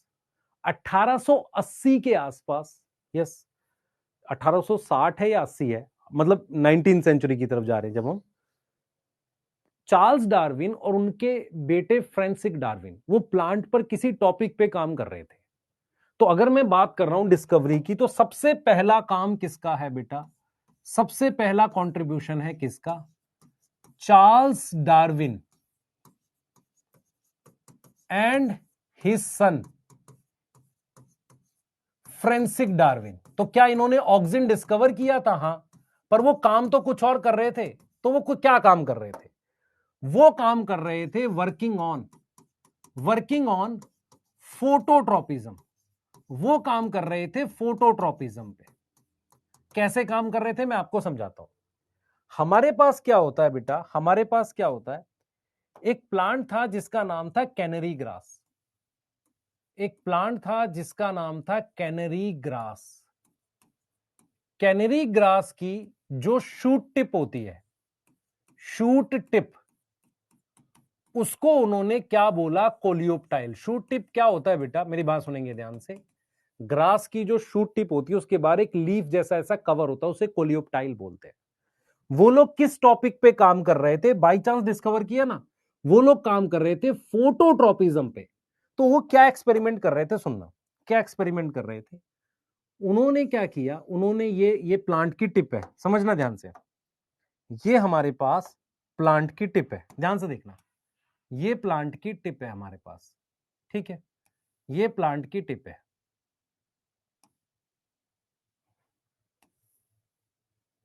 मेरी बात ध्यान से सुनना, ये प्लांट की टिप है। इस पर मैंने ध्यान देंगे, इस पर मैंने ये प्लांट की टिप है, टिप समझ में आता है, यहां पर ऐसे लीफ जैसा कुछ कवर होगा ऐसे, इसको कह रहे हैं कोलियोप्टाइल। इसको क्या कह रहे हैं? कोलियोप्टाइल कह रहे हैं। कोलियोप्टाइल क्या होता है बेटा? ग्रास की जो टिप होती है उसको कहते हैं कोलियोप्टाइल। उसने ये देखा, डार्विन ने ये देखा कि जब मैं एक साइड से लाइट दे रहा हूं, एक साइड से लाइट दे रहा हूं, तो ये टिप जो है वो ऐसे बेंड कर रही है ऐसे। मैं लाइट कहां से दे रहा हूं? यहां से। मैं एक साइड से इस पर लाइट डाल रहा हूं ऐसे, यहां पर लाइट डाल रहा हूं, तो उसकी वजह से ये बेंड हो गया, उसकी वजह से ये क्या हो गया? ऐसे बेंड हो गया। तो क्या किया उन्होंने वो सुनो ध्यान से। इन्होंने क्या बोला, डार्विन ने क्या बोला? डार्विन ने बोला कि व्हेन यूनिलेटरल इल्यूमिनेशन, इसका क्या मतलब? ये तो बहुत खतरनाक इंग्लिश का शब्द हो गया। यूनिलेटरल का मतलब होता है एक साइड से, इल्यूमिनेशन का मतलब होता है लाइट देना। यूनिलेटरल इल्यूमिनेशन कर रहे हैं, illumination lead to bending of coleoptile, bending of coleoptile. क्या मेरी बात समझ में आई? उन्होंने क्या बोला? उन्होंने बोला कि जब मैं ये टिप पे लाइट डाल रहा हूं एक साइड से, यहां से लाइट डाल रहा हूं, देख रहे हो एक साइड से लाइट डाल रहा हूं, उसकी वजह से ये बेंडिंग हो गई, ये देख रहे हो बेंड हो गया। यूनिलेटरल का मतलब होता है एक साइड से, इल्यूमिनेशन का मतलब लाइट देना, उससे बेंडिंग हो गई किसकी? कोलियोप्टाइल की। किसकी हो गई? Coleoptile. What is coleoptile? Coleoptile क्या होता है? किसी ग्रास के टिप को हम क्या बोलते हैं? शूट टिप को कोलियोप्टाइल बोलते हैं। तो वो किस पर काम कर रहे थे? डार्विन का एक्सपेरिमेंट किस पर था? कैनरी ग्रास पर। किस पर था? कैनरी ग्रास पर। यस और नो? यस। अब उन्होंने क्या बोला? उन्होंने बोला कि अगर मैं इस टिप को कवर कर लूं, अगर मैं इस टिप को क्या कर लूं? कवर कर लूं, है ना? कवर करने का क्या मतलब है? मैं यहां से तो सनलाइट दे रहा हूं, पर मैंने इसको क्या कर दिया? इस तरीके से कवर कर दिया, टिप को कवर कर दिया, तो मेरे पास कोई बेंडिंग नहीं हो रही है। तो मैंने क्या किया? जब टिप को कवर किया तो मेरे पास क्या हो गई? कुछ बेंडिंग नहीं हुई। तो इसका मतलब क्या हुआ? इनके अकॉर्डिंग क्या निकला कि कुछ ऐसा है, सम केमिकल, है ना, वो सिंथेसाइज हो रहा है टिप में, in tip, due to which bending occur. तो अगर आपसे पूछा जाए किस साइंटिस्ट ने ऑक्सिन को डिस्कवर किया था, ऑक्सिन को किसने डिस्कवर किया था? चार्ल्स डार्विन और इस सन फ्रांसिस डार्विन। कौन से ईयर्स में? 1880 या 1860 में, एग्जैक्ट आपको बता दूंगा, पर 19th सेंचुरी में।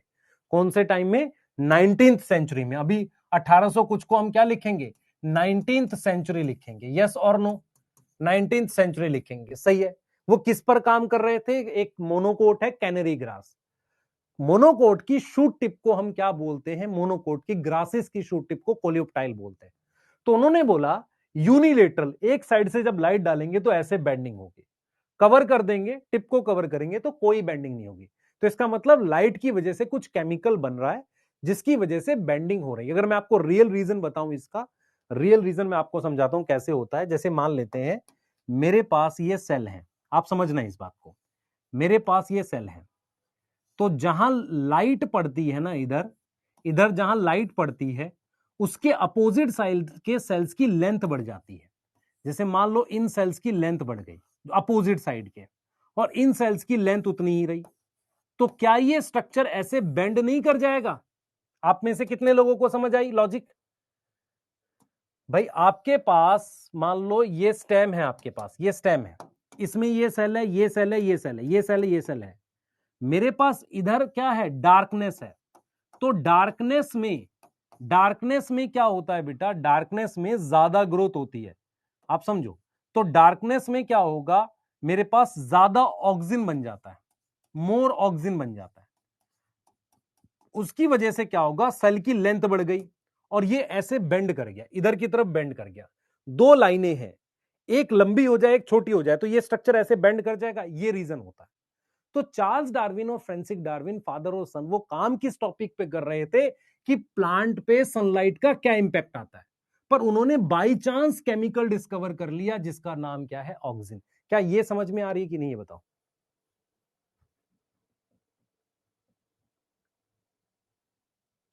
नहीं बेटा, ये किसने बोला सन से जिस साइड है उस साइड ज्यादा ग्रो करेगा? मैं फिर रिपीट कर रहा हूं, जिस साइड सन है उसके अपोजिट साइड ऑक्सिन ज्यादा बनता है और वहां पर सेल की लेंथ बढ़ती है। सेल की लेंथ बढ़ने से वो सन की तरफ बेंड करता है। अगर आपके पास दो लाइनें हैं, अगर मुझे इधर बेंड करना है तो इन दोनों में से कौन सी लाइन बड़ी होगी? ये वाली बड़ी होगी ना, तब तो बेंड करेगा इधर। अरे समझ में आ रहा है? दो पैरेलल लाइनें हैं, इसको बड़ा कर दूं तो बेंड कर जाएगा ना। इसका मतलब क्या है, ऑक्सिन उस जगह बनता है जहां पर सनलाइट के अपोजिट साइड में ज्यादा बनता है। फ्रांसिस है, हाँ ठीक है, कोई दिक्कत नहीं है बेटा। वो लोग फोटोट्रॉपिज्म पे ही काम कर रहे थे। कैनरी ग्रास कौन सा ग्रास है बेटा, आपको सिर्फ नाम याद करना है, ये पोएसी फैमिली में आता है कैनरी ग्रास, बस। ठीक है, यस, समझ में आ गया। इसका मतलब सनलाइट की प्रेजेंस में उन्होंने देखा कि बेंडिंग हो रही है। उन्होंने क्या देखा कि सनलाइट की प्रेजेंस में क्या हो रही है, बेंडिंग हो रही है। देखो क्या लिख रहा है, फ्रांसिस डार्विन, स्पेलिंग ठीक कर लेना यार बेटे की, हाँ। फ्रांसिस डार्विन और Charles Darwin, coleoptile of canary grass, respond to unilateral. Unilateral समझ में आता है भाई, मैं लाइट ऐसे नहीं डाल रहा हूं, लाइट ऐसे नहीं डाल रहा हूं सीधी दोनों तरफ जा रही हो, मैं लाइट इसको एक साइड से डाल रहा हूं by growing towards the light source. वो किस तरफ ग्रो करा, लाइट सोर्स की तरफ ग्रो किया। क्लियर है? तो tip of coleoptile was the site of transmittable influence that cause the bending of entire. अब ये क्या एक्सपेरिमेंट है, इस पे हम बात कर रहे हैं। तो पहला एक्सपेरिमेंट आप लोग एक बार लिख लो, फिर मैं आ रहा हूं, और दो एक्सपेरिमेंट है, उसके बाद हमें फाइनली पता चल गया कि वो क्या केमिकल है, उस पर हम लोग बात करते हैं।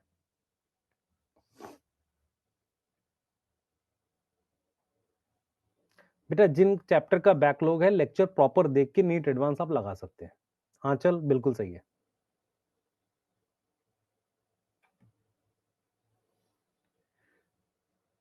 लिख लिया बेटा?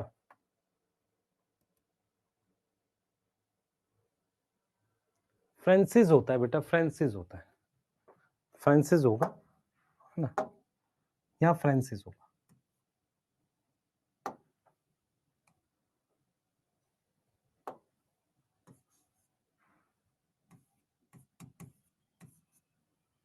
ठीक है, नोट कर लो इसको, आगे चल रहे हैं।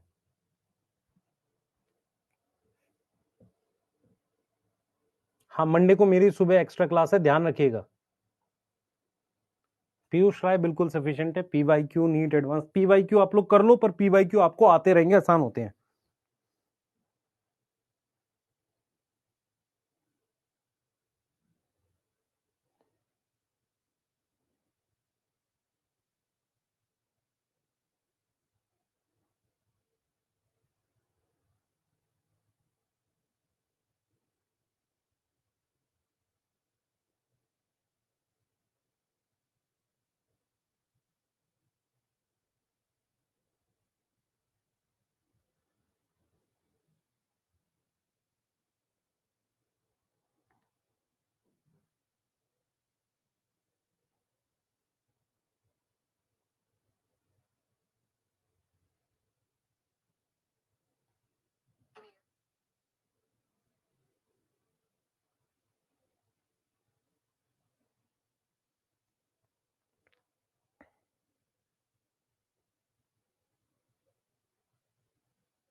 लिख लिया बेटा?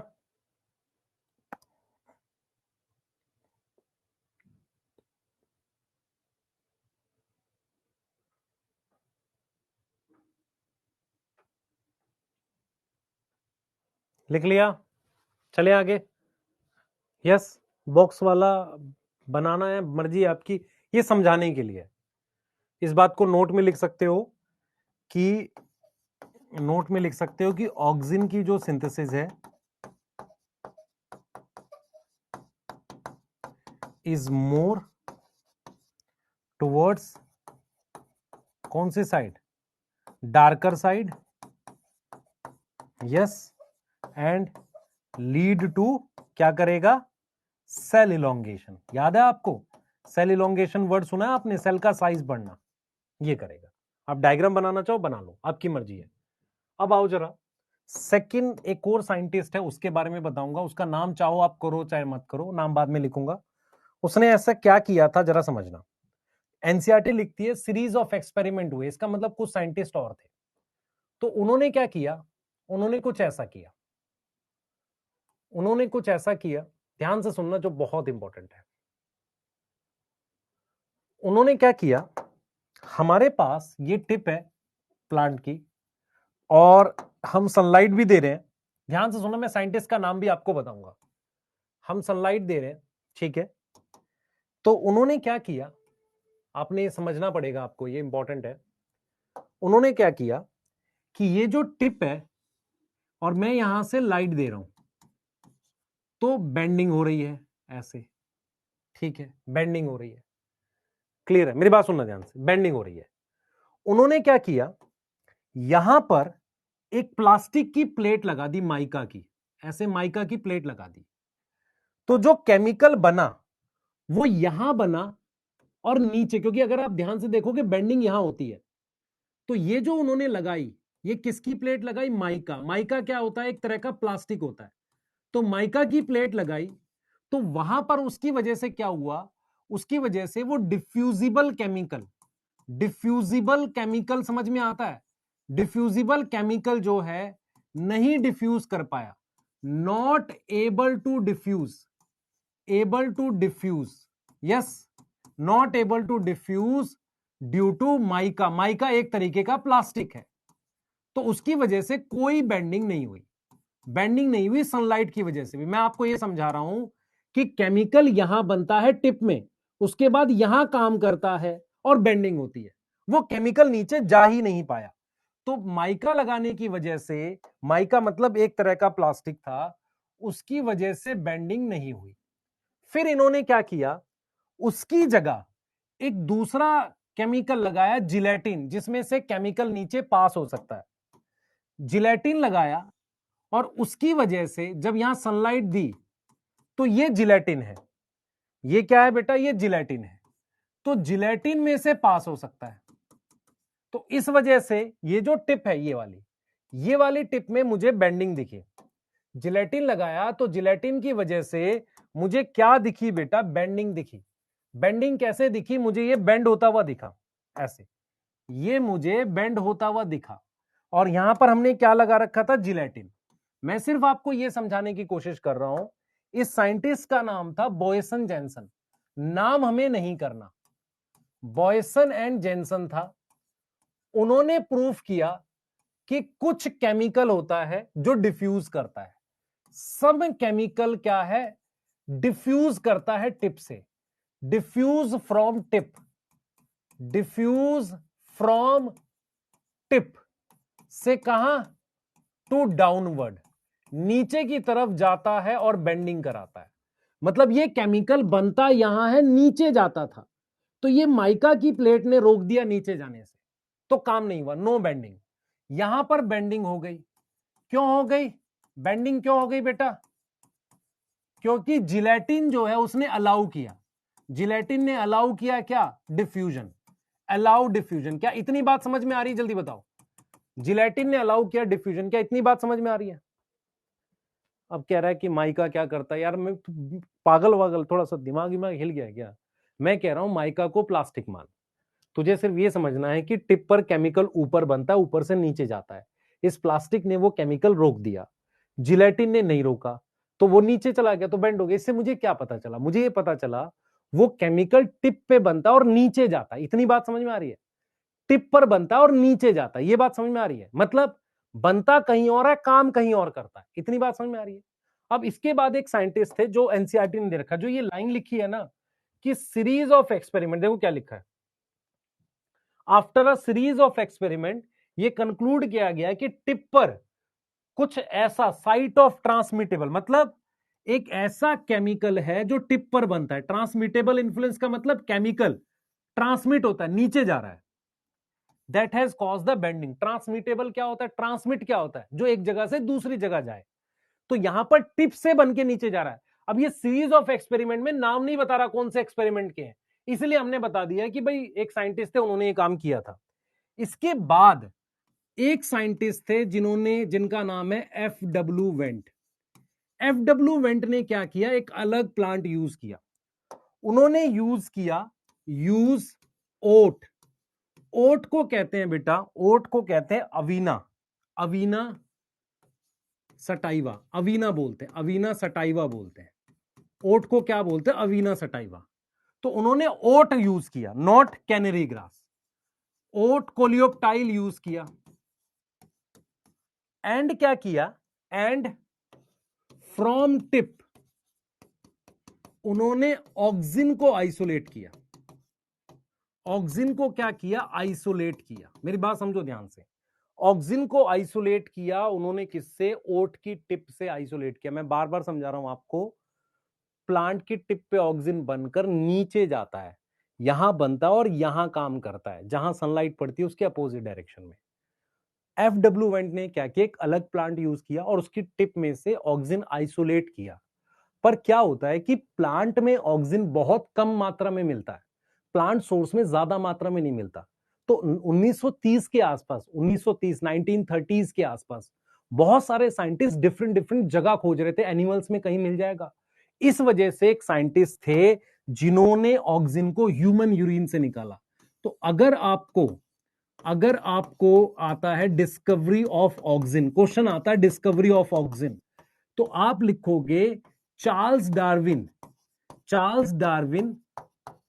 And Francis Darwin. ये लोग वो थे जिन्होंने इसको डिस्कवर किया। समझो, अगर आपसे पूछा जाए isolated auxin from oat tip coleoptile, वो थे मेरे पास एफ.डब्ल्यू. वेंट, पर वो बहुत कम अमाउंट में था, काम ही नहीं कर रहा था। From human urine, first isolated from human urine, क्योंकि फिर हमने एनिमल सोर्स देखा, ह्यूमन यूरिन देखा कि ह्यूमन यूरिन से प्लांट की ग्रोथ प्रमोट हो रही थी। तो उससे जो केमिकल मिला वो किसने किया बेटा, साइंटिस्ट का नाम है कोगल एंड स्मिथ। क्या नाम है, कोगल एंड स्मिथ। ठीक है, और उन्होंने जो आइसोलेट किया था वो ऑक्सिन कौन सा था, वो ऑक्सिन था indole acetic acid. Indole acetic acid. क्या मेरी बात समझ में आई? तो डिस्कवरी किसने करी, चार्ल्स डार्विन ने। ठीक है, कुछ और सीरीज ऑफ एक्सपेरिमेंट थे जिससे पता चल गया कि कुछ केमिकल है जो ऊपर से बन के नीचे की तरफ जाता है।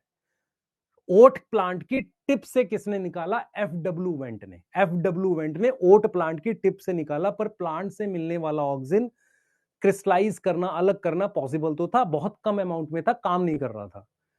ह्यूमन यूरिन से, मैं कहता हूं एनिमल सोर्स से, फर्स्ट टाइम ऑक्सिन आइसोलेट किया, क्योंकि ज्यादा अमाउंट में 1930s में वो किया कोगल और स्मिथ ने। ठीक है, और वो कौन सा ऑक्सिन निकाला, इंडोल एसिटिक एसिड। इसका मतलब आपको ये समझना पड़ेगा, auxin is not a single compound, auxin is a group of compound जिनकी एक जैसी एक्टिविटी है। मेरी बात समझ में आ रही नहीं आ रही? मैं कह रहा हूं कि अचार भी खट्टा है, नमक भी खट्टा है, आपका नींबू भी खट्टा है, तो मैं कह रहा हूं एक खास तरह का टेस्ट दे रहा है। ऐसी ऑक्सिन क्या है, ऑक्सिन एक सिंगल कंपाउंड नहीं है, ग्रुप ऑफ कंपाउंड्स है जिनकी वही एक्टिविटी है। तो जो इन्होंने निकाला था कोगल और स्मिथ ने, वो कौन सा निकाला था, इंडोल एसिटिक एसिड निकाला था। सही, ये कहां से निकाला था, ह्यूमन यूरिन से। तो अगर आपको क्वेश्चन आए ऑक्सिन किसने डिस्कवर किया, चार्ल्स डार्विन, फ्रांसिस डार्विन। ओट कोलियोप्टाइल से किसने निकाला, एफ.डब्ल्यू. वेंट ने। ओट का नाम क्या है, अवीना सटाइवा। उसके बाद ह्यूमन यूरिन से किसने आइसोलेट किया, कोगल स्मिथ ने, क्योंकि एनिमल सोर्स में ज्यादा अमाउंट में ऑक्सीजन अवेलेबल है, तो हम उसकी और स्टडी कर सकते हैं। यहां तक समझ में आ रहा है?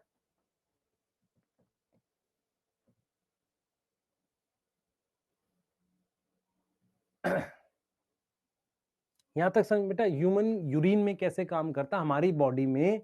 मेरी बात सुने, जो ह्यूमन यूरिन है एक्चुअल में क्या है, ह्यूमन यूरिन एक वेस्ट है, किडनी से फिल्टर होके बनता है। तो क्या होता है, उनमें कुछ केमिकल्स ऐसे होते हैं जो प्लांट पे इम्पैक्ट करते हैं। तो उन्होंने देखा कि क्या ह्यूमन यूरिन से ग्रोथ हो रही थी, प्लांट में हो रही थी। तो उन्होंने उसमें से क्रिस्टलाइज किया कि कोई ऐसा केमिकल है जिसकी ऑक्सीजन जैसे एक्टिविटी है। तो 2-3 केमिकल मिले। यस, ज्यादा अमाउंट में उनको जो मिला और उसको उन्होंने बोला कि हाँ ये केमिकल ऑक्सीजन है। यस। अब मैं ये नहीं कह रहा हूं कि ह्यूमन यूरिन से प्लांट को ग्रो कराना चाहिए, मैं सिर्फ ये कह रहा हूं कि ह्यूमन यूरिन से उन्होंने ऑक्सीजन आइसोलेट किया। यस।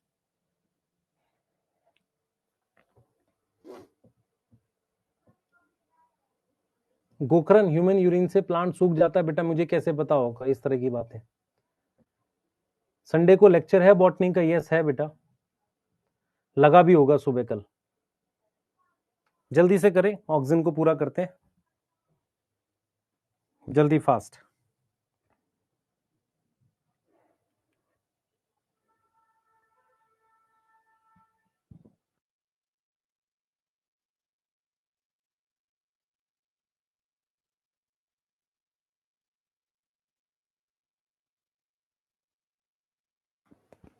नोट करो बेटा दोनों, ये लिख लिया आपने, ये वाला और लिख लो, फिर हम आगे चल रहे हैं।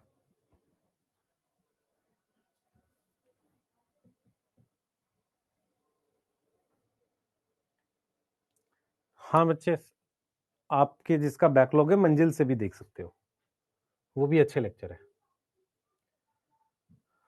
अब हम लोग क्या पढ़ रहे हैं, आप देखो ये वाला आपको डायग्राम समझ में आ रहा है? अब ये देख रहे हो, टिप पे लाइट डाल रहा है, बेंडिंग हो रही है, टिप काट दी। टिप कट करने को क्या बोलते हैं?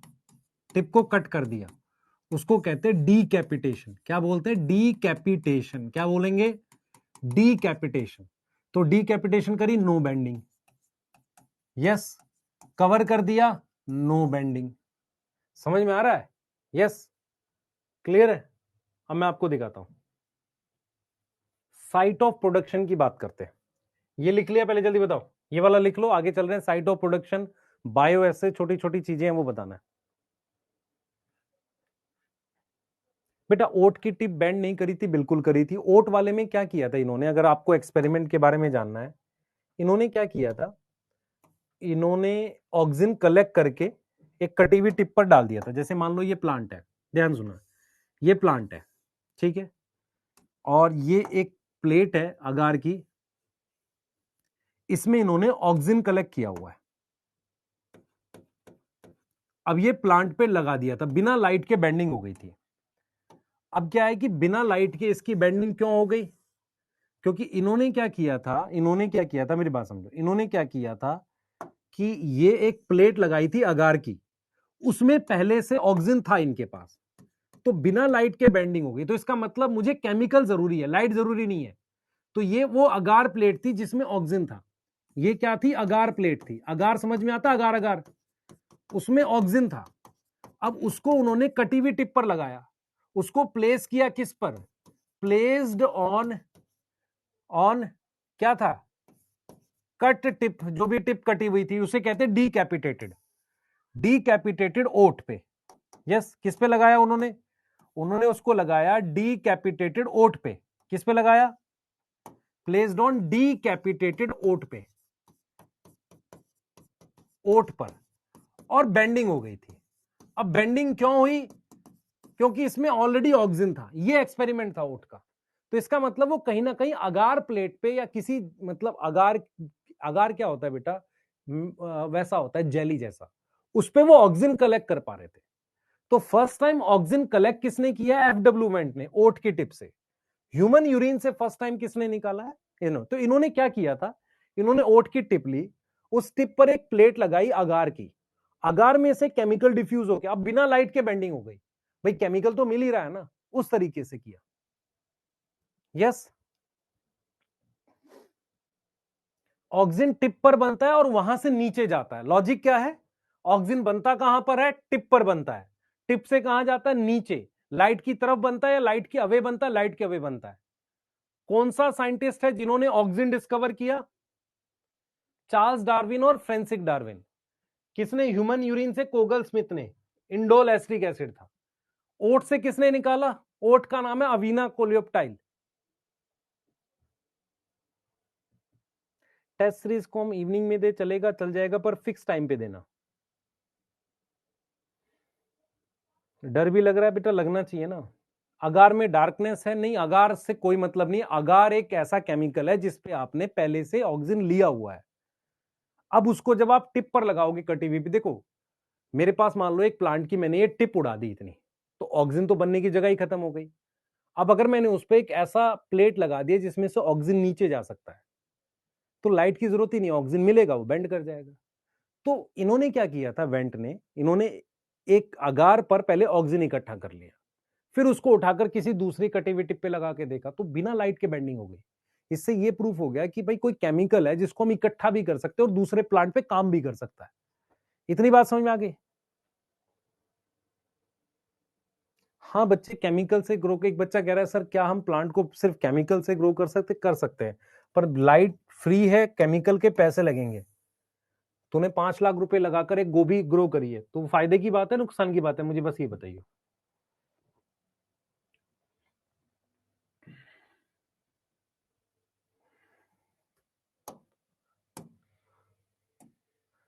चले आगे।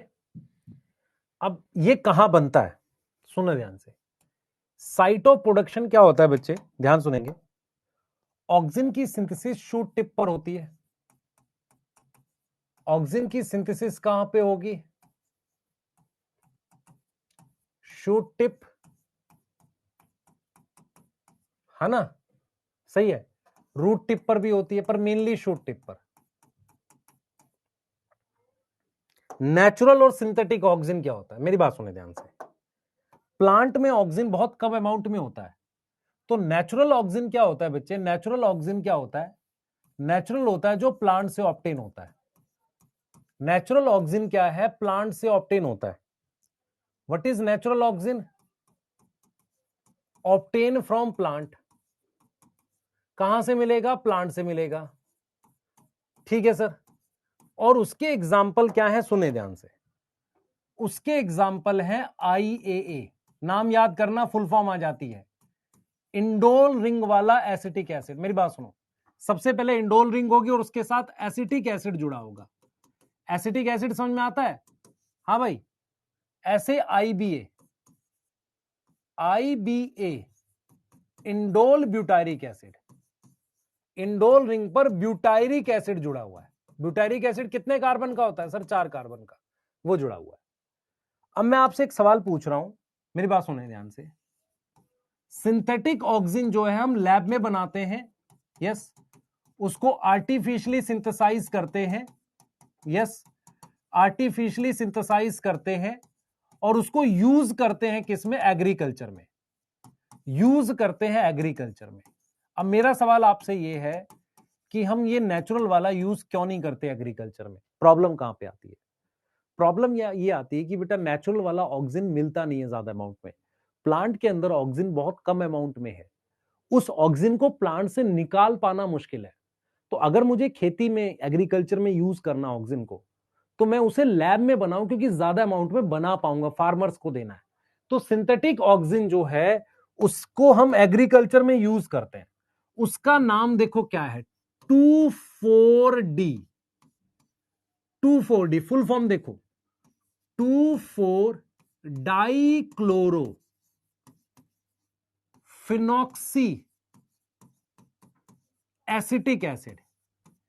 इसको mainly as a weedicide use करते हैं, किसी प्लांट को मारने के लिए, तो इसको यूज करते हैं एज अ वीडीसाइड। वीडीसाइड समझ में आता है, किसी प्लांट को किल करने के लिए यूज करते हैं। ऐसे ही मेरे पास होता है NaA। NaA इसकी फुल फॉर्म है नेफ्थलीन। नेफ्थलीन का स्ट्रक्चर पता होना चाहिए आपको, एसिटिक एसिड। क्या आपको मेरी बात समझ में आ रही है? तो अगर मैं आपको कह रहा हूं कि भाई सिंथेटिक ऑक्सीजन जो है, देखो इसको यूज करते हैं रूटिंग में। रूटिंग मतलब मुझे रूटिंग मतलब रूट लाने में, रूटिंग में यूज करते हैं, रूटिंग में यूज होगा, ठीक है। मैं आपको ये कह रहा हूं बेटा, ऑक्सीजन जो है हमारे पास एक ग्रुप ऑफ केमिकल्स है। बहुत सारे ऑक्सीजन में इंडोल रिंग होती है, पर क्या नेफ्थलीन इंडोल रिंग है? नहीं है। रिंग होती है पर इंडोल रिंग नहीं है। तो इसका मतलब ये होगा कि ऑक्सीजन की एक प्रॉपर्टी होती है, प्लांट पे काम करता है। नेचुरल ऑक्सीजन मुझे प्लांट से मिलता है, पर बहुत कम अमाउंट में मिलता है, उतना कम अमाउंट में निकाल नहीं पाता आसानी से, तो मैंने लैब में बनाया। लैब में ज्यादातर मैं एग्रीकल्चर के लिए बनाता हूं, और बहुत सारे ऑक्सीजन एज अ वीडीसाइड बनाए जाते थे, जैसे 2,4-D। 2,4-D की फुल फॉर्म है 2,4-डाइक्लोरो phenoxy acetic acid, naphthalene acetic acid, NaA। ऐसे ही होता था 2,4-T, 2,4-ट्राइक्लोरोफिनॉक्सी एसिटिक एसिड। मेरी बात समझ में आ रही है? तो ये क्या है? एग्जाम्पल है नेचुरल और सिंथेटिक ऑक्सीजन के। किसके एग्जाम्पल है बेटा? नेचुरल और सिंथेटिक ऑक्सीजन के एग्जाम्पल है। यहां तक कोई दिक्कत बताओ? यहां तक कोई दिक्कत? बेटा प्लांट ग्रोथ वाला वीडीसाइड क्यों है? मेरी बात समझ ध्यान से। तेरे पास 2 लाख गेहूं के पौधे हैं, उसमें 20 पौधे ऐसे हैं जो हार्मफुल है, उनको मारना क्या गेहूं के लिए ग्रोथ प्रमोट नहीं हो रही? हो रही है। तो ऑक्सीजन हाई कंसंट्रेशन में एज अ वीडीसाइड ग्रुप काम करता है। वीडीसाइड मतलब लीफ गिरा देता। आपको पढ़ाया जाएगा, एक टर्म है एजेंट ऑरेंज, वो भी बताऊंगा। पर आपको ये बात समझ में आई है कि सिंथेटिक को हम एग्रीकल्चर में यूज करते हैं, है ना? क्लियर है? एग्रीकल्चर में यूज करते हैं। बायोएस से क्या होता है पहले सुन लो। बायोएस से क्या होता है सबसे पहले तो समझो। It is a test, it is a test. क्या चीज का टेस्ट है बेटा? To find activity, to find activity of hormone. किसी हार्मोन की मुझे क्या पता करनी है? एक्टिविटी पता करनी है, मतलब वो क्या काम करता है। और क्या पता करनी है? टू फाइंड कंसंट्रेशन, जिस पर वो काम करेगा। भाई कितने कंसंट्रेशन? 5 ग्राम पर लीटर में, ऑन विच एक्टिविटी अकर। भाई या तो मुझे उसका अमाउंट पता करना है, कितने अमाउंट में वो काम करेगा, या मेरी बात समझ में आ रही है? तो मुझे एक्टिविटी टेस्ट करनी है या कंसंट्रेशन टेस्ट करनी है? किसकी? हार्मोन की। जैसे मेरी बात सुनो, मेरे पास एक लीफ है, उस पर मैंने एक हार्मोन लगाया, मुरझा गया, तो वो उसका टेस्ट हो गया। तो टेस्ट बेसिकली क्या होता है? किसी भी हार्मोन का एक तरह का रोल होता है। तो हम बायोएसे से क्या पता करते हैं? हम फाइंड आउट करते हैं उसका काम, हार्मोन का, और कितनी कंसंट्रेशन पे वो काम हो रहा है। मेरी बात समझ में आ रही है? कितनी कंसंट्रेशन पे वो काम हो रहा है। बेटा वीडीसाइड डाइकॉट के अगेंस्ट काम करता है। किसके अगेंस्ट काम करता है? डाइकॉट के। तो गेहूं के पौधों में इसको डाल सकते हैं, क्योंकि गेहूं का पौधा मोनोकोट होता है। अगेंस्ट डाइकॉट, ये डाइकॉट प्लांट की लीफ गिरा देता है। ठीक है? यस। जब इतना महंगा है तो क्यों बना रहे हैं बच्चे? मैं क्या समझा रहा हूं आपको। आप लैब में जो चीज बनाते हो और एग्रीकल्चर में यूज करते हो तो कंपैरेटिवली सस्ता पड़ेगा नेचुरल वाले से, तभी आप लैब में बना रहे हो, नहीं तो उसको निकाल लोगे। जैसे मैं आपसे कह रहा हूं कि हम लोग क्या कर रहे हैं, आप जब बायोटेक पढ़ोगे तो इंसुलिन हम बैक्टीरिया में बना रहे हैं, तो बैक्टीरिया में सस्ता पड़ रहा है, नहीं तो मैं लैब में भी बना सकता हूँ अमीनो एसिड जोड़ के, पर वो महंगा पड़ेगा। तो कोई भी रिसर्च, कोई भी प्रोडक्ट डिपेंड करता है उसकी कॉस्ट पे भी। मेरी बात समझ में आ रही है नहीं आ रही? यस। वीडीसाइड का मतलब होता है ऐसे केमिकल्स जो अनवांटेड प्लांट को मारते हैं। वीडीसाइड, वीडीसाइड मतलब खरपतवार को मारने वाले। भाई मैं कह रहा हूं आपको कि ऑक्सीजन का बहुत सारा रोल है जो हमने पता कर लिया। अब मैं चाहता हूं किसी प्लांट में कुछ रोल मैं अपनी मर्जी से करा सकूं। मैंने क्या किया, रोज की कलम काटी। रोज पता है आपको? रोज प्लांट की कलम काटी। मैं चाहता हूं कि उसमें जल्दी से रूट आ जाए, तो मैं ऑक्सीजन लगाऊंगा। अब मैं ऑक्सीजन जब मैं लगा रहा हूं वहां पे, आप समझना, मैं उसमें ऑक्सीजन लगाऊंगा। मेरी बात समझो ध्यान से। हाँ,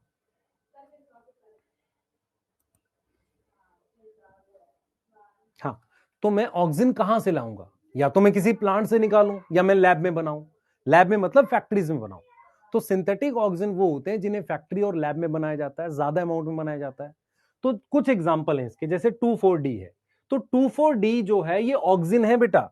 ये दोनों अलग अलग ऑक्सीजन है, एक ये रहा और एक ये रहा।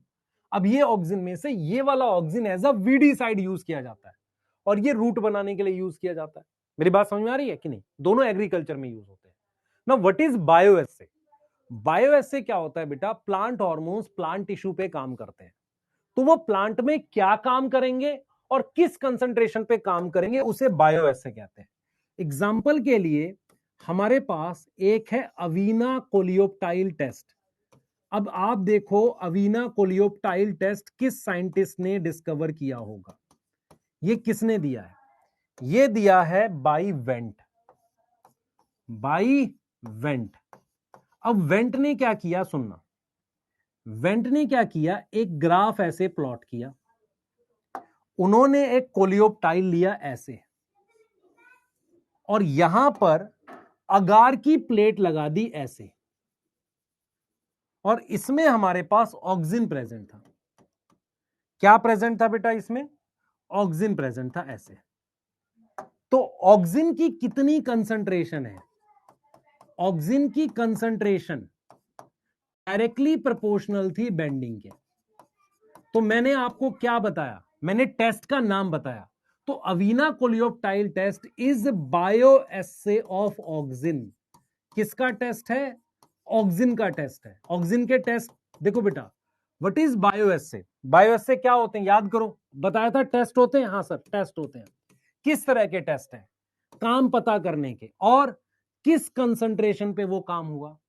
तो अवीना कोलियोप्टाइल टेस्ट क्या है, बायो एसे ऑक्सीजन का। किसने डेवलप किया होगा, वेंट ने। उन्होंने कहा कि जितनी ज्यादा ऑक्सीजन यहां होगी उतनी ज्यादा बेंडिंग होगी। यस, उतनी ज्यादा, ये डिग्री देख रहे हो डिग्री यहां पर, उतनी ज्यादा यहां से ऐसे बेंडिंग होगी। ये बोला इन्होंने, किसने, वेंट ने। समझ में आया।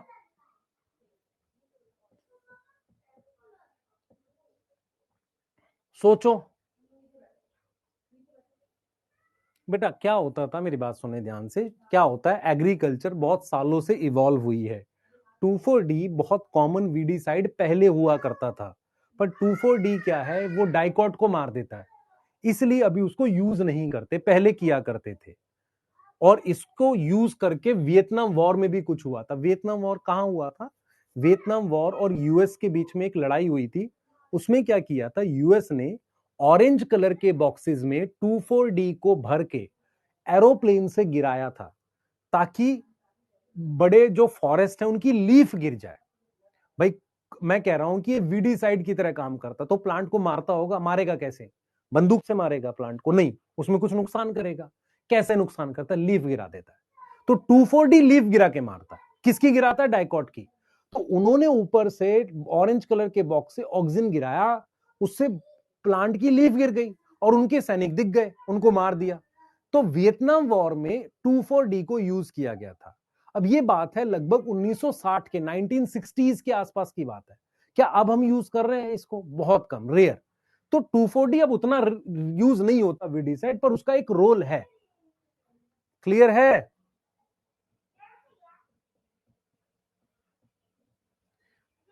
विद इन अ वीक आ जाएगा शुभम।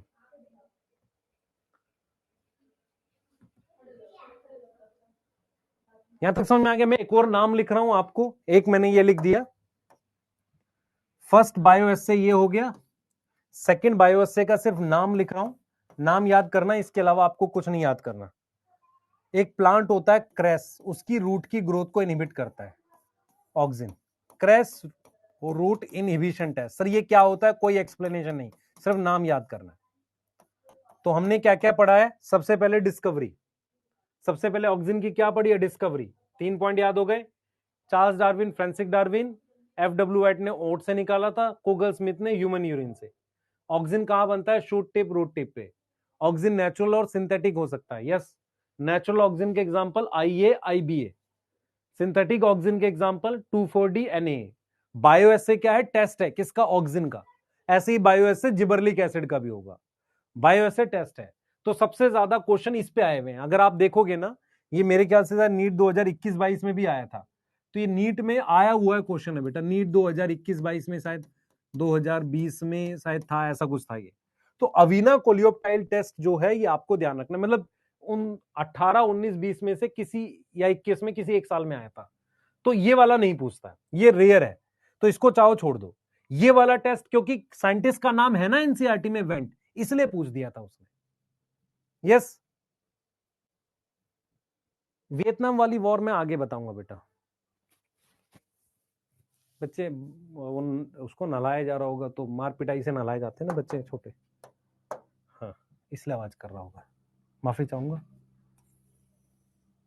है ना।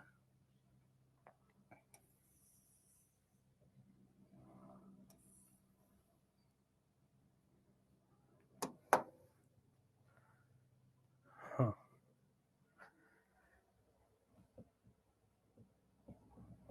ठीक है, लिख लिया बेटा।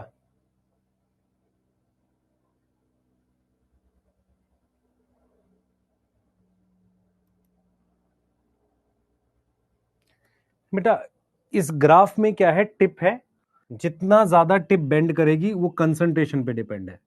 तो इसमें क्या है, नाम आया था which of the following is a bioassay of auxin, तो दूसरे भी बायोएसिव लिखे थे, ऑक्सिन का बायोएसिव को पहचानना था।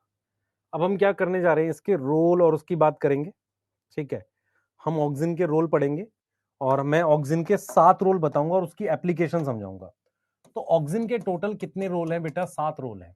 ठीक है, ऑक्सिन के मेरे पास कितने रोल हैं आपको बताने के लिए, 7 रोल हैं टोटल। मैं वो 7 रोल बताऊंगा आपको और उसको एक्सप्लेन भी करूंगा, एक एक को एक्सप्लेन भी करूंगा। तो मैं क्या करूंगा, ये 7 के 7 रोल आपको यहां पर समझाऊंगा आपको।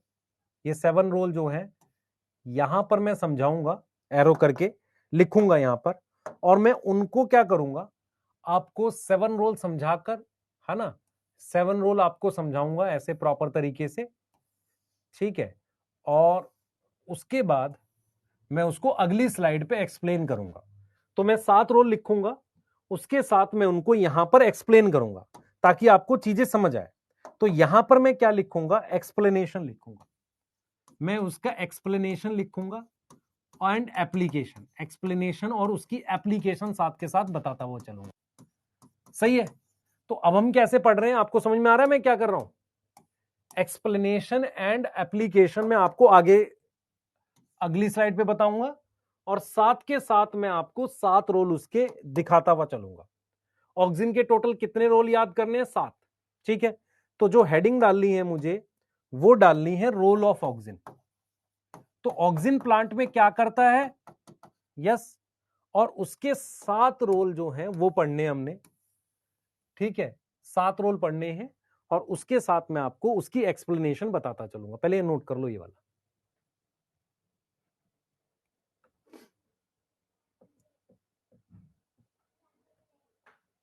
एक्सप्लेनेशन भी लिखना है। हाँ बिल्कुल लिखना है। तुझे याद कैसे आएगा मैंने क्या एक्सप्लेन किया था, शक्तिमान है तू, है। एक एक चीज एक्सप्लेन करूंगा। हाँ ले ले बेटा, तू आईपीओ ले ले पहले, तुम्हारे काम की जो चीज नहीं है मत करो उन्हें। हाँ ठीक है, हाँ आशीष मत कर बच्चे, पढ़ाई कर। हाँ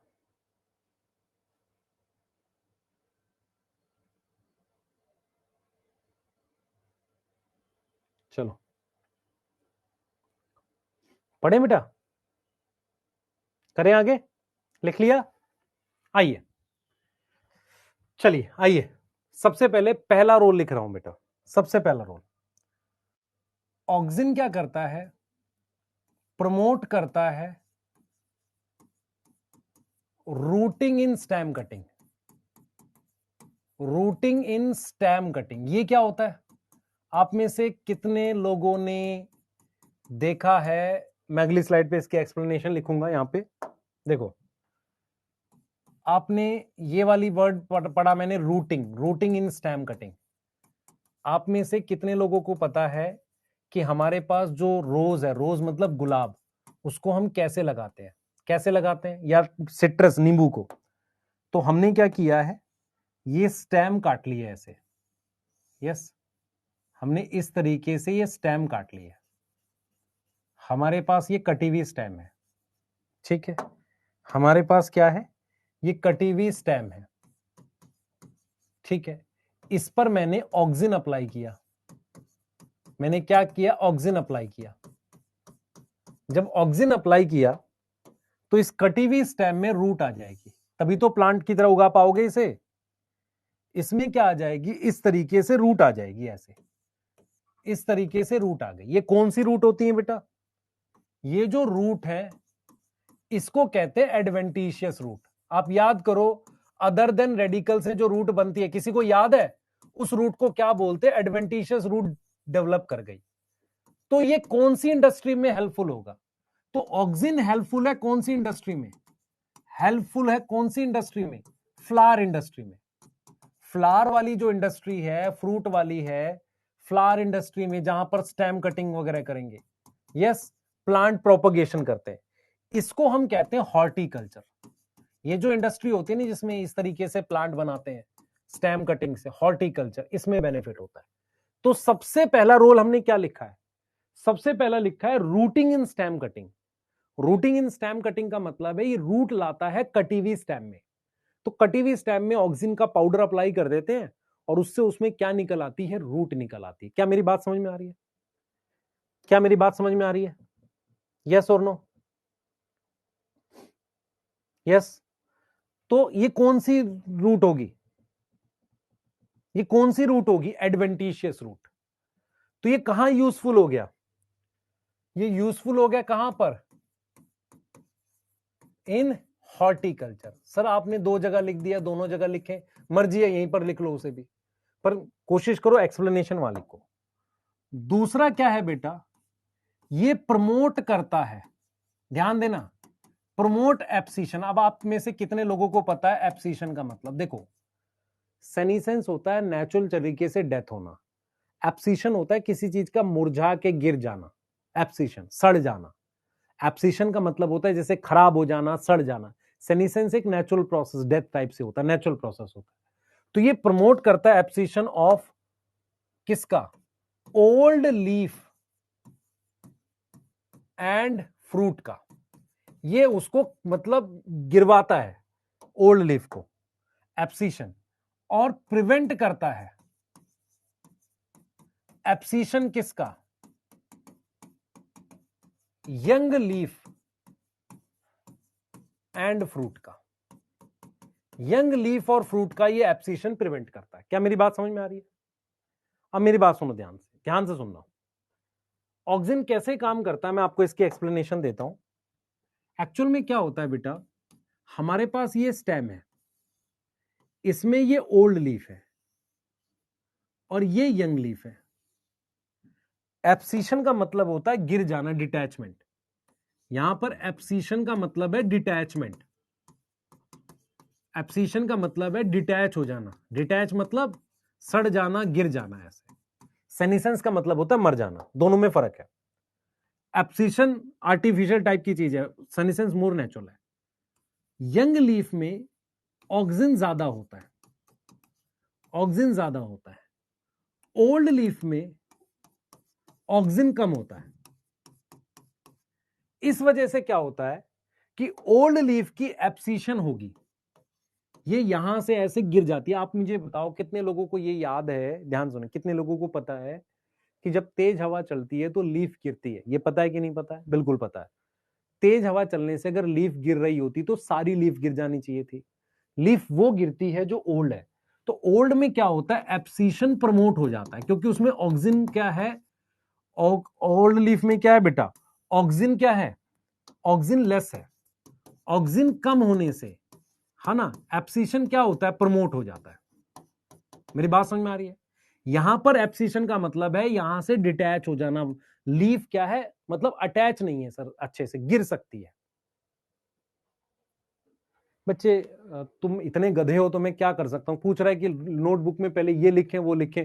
भाई नोटबुक को एक पार्ट बना लेना, एक जगह सर्कल बना ले और फिर उसके आगे एक्सप्लेनेशन लिख।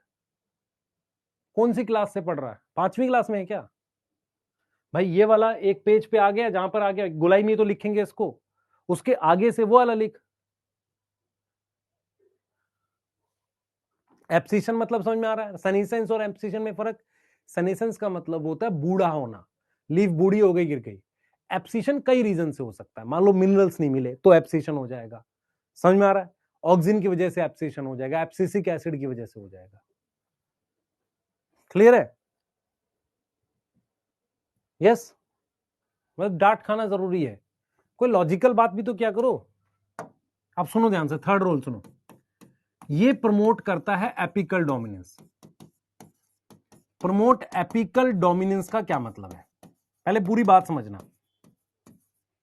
क्या होता है, ध्यान से देखो इधर, क्या होता है, मेरे पास ये प्लांट है, ध्यान समझो, ये प्लांट है। अब यहां पर ये टिप है, अगर टिप में ऑक्सीजन हाई होती है, ऑक्सीजन हाई है, तो टिप लगातार ग्रो करेगी, टिप ग्रो कंटिन्यूसली, और ब्रांच नहीं बनेगी, ब्रांच सप्रेस होगी, ब्रांच की ग्रोथ को क्या करेंगे, सप्रेस करेंगे। तो अगर टिप ग्रो करे, मेरी बात सुनेंगे ध्यान से, अगर मैं टिप ग्रो कराऊं, मेरी बात समझो, टिप में ऑक्सीजन हाई है तो टिप लगातार ग्रो करती रहेगी और उसमें ब्रांच नहीं बनेगी, इसे कहते हैं एपिकल डोमिनेंस। आप अगर अपने घर में कभी ध्यान से सुनना, ध्यान से, एपिकल डोमिनेंस कैसे होती है, कभी आपने घर में कोई छोटा प्लांट देखा हो, तुलसी का या कोई और पौधा, उसकी अगर टिप टूट जाती है तो ब्रांच निकलती है, इसका मतलब टिप ने क्या किया है, यहां पर ऑक्सीजन है, उसने टिप को ग्रो कराया है, ब्रांच बनने नहीं दी है। इसका मतलब अगर मैं टिप रिमूव कर दूं, अगर मैं टिप रिमूव कर दूं, टिप रिमूव कर दूं, तो ऑक्सीजन डिक्रीज कर जाएगा, ऑक्सीजन क्या हो जाएगा, डिक्रीज कर जाएगा, तो उससे क्या होगा, ब्रांचेस फॉर्म होंगी, उससे क्या होगा, ब्रांचेस बनेंगी। और इसको यूज कहां करते हैं, इसको यूज करते हैं किसमें, टी प्लांटेशन में। टी प्लांटेशन में कैसे यूज करते हैं, आपने देखा है, जो टी, टी पता है नहीं, टी भाई, अरे चाय, चाय के बागान, उसमें टिप तोड़ देते हैं तो नीचे फैल जाता है, नहीं तो ऊपर फैलेगा तो उसमें चढ़ेगा कौन पत्ते तोड़ने के लिए, वो पत्ते तोड़ के पीछे ऐसे डालते हैं ना। तो जितनी ज्यादा ब्रांचेस टी प्लांटेशन में क्या है बेटा, टिप को रिमूव करके मोर ब्रांचेस बनाते हैं, मोर ब्रांचेस। तो ये वाली बात क्या हो गई, ये एप्लीकेशन हो गई, ये यूज नहीं है, ये क्या है, ये एप्लीकेशन है, दिस इज एप्लीकेशन। और कहां यूज करते हैं, हेज मेकिंग। हेज क्या होता है, झाड़। आप में से कितने लोगों ने कभी पार्क में तो गए नहीं होंगे, खेतों में गए हो उनमें से बहुत सारे लोग, कभी पार्क वगैरह में जाओगे, जो अच्छे बड़े पार्क होते हैं, वहां पर क्या होता है, जिस जिस ट्रैक पे हम दौड़ते हैं, चलते हैं, उसके साइड में वो क्या करते हैं, प्लांट को चाहते हैं कि वो नीचे फैले, उसके लिए वो एक बड़ी सी कैंची लेके ऐसे ऐसे माली काटता रहता है, वो टिप हटाता रहता है ताकि नीचे फैल जाए। या आपने देखा है, वो लोहे का हाथी, जिराफ बनाते हैं, तो वो टिप काट देते हैं, प्लांट अंदर ही फैल जाता है। तो हेज का मतलब होता है झाड़, झाड़ मतलब नीचे फैलना, समझ में आ रहा है। तो हमने यहां पर क्या रोल लिखा है, देखो, हमने लिखा है promote apical dominance. Promote apical dominance मतलब प्रमोट ग्रोथ ऑफ किसकी, टिप की, promote growth of tip, tip की ग्रोथ कराएगा, टिप मतलब shoot tip, yes. And branch को क्या करेगा, सप्रेस करेगा, ब्रांच को क्या करेगा, सप्रेस करेगा। इसको एप्लीकेशन क्या है इसकी बताओ, एप्लीकेशन कहां पर आ रही है बताओ, एप्लीकेशन आ रही है टी प्लांटेशन, सर दो जगह लिख रहे हैं, कोई दिक्कत नहीं है, टी प्लांटेशन और हेज मेकिंग। हेज का मतलब पार्क्स में, हेज मेकिंग में इसको यूज करते हैं, बड़े बड़े पार्क में। तो ऑक्सीजन टिप की ग्रोथ कराता है, ब्रांच रोकता है, यस। सबसे पहले समझ में आ रहा है, रूटिंग इन स्टेम कटिंग, जो रोज का प्लांट है उसमें ऑक्सीजन लगा दो, रूट आ जाएंगी, कौन सी रूट है, एडवेंटिशियस रूट है। दूसरा है, पुरानी लीफ गिरा देगा, फ्रूट गिरा देगा, यंग लीफ को गिरने से बचाएगा। तीसरा है एपिकल डोमिनेंस। चौथा कोई एक्सप्लेनेशन नहीं, प्रमोट फ्लावरिंग इन पाइनएप्पल, याद करना है, प्रमोट फ्लावरिंग इन पाइनएप्पल। पाइनएप्पल में फ्लावरिंग दो हार्मोन करते हैं, एक ये है और एक इथिलीन है, यस। Fifth, promote parthenocarpy. अब पार्थिनोकार्पी क्या होता है उसको बताने जा रहा हूं।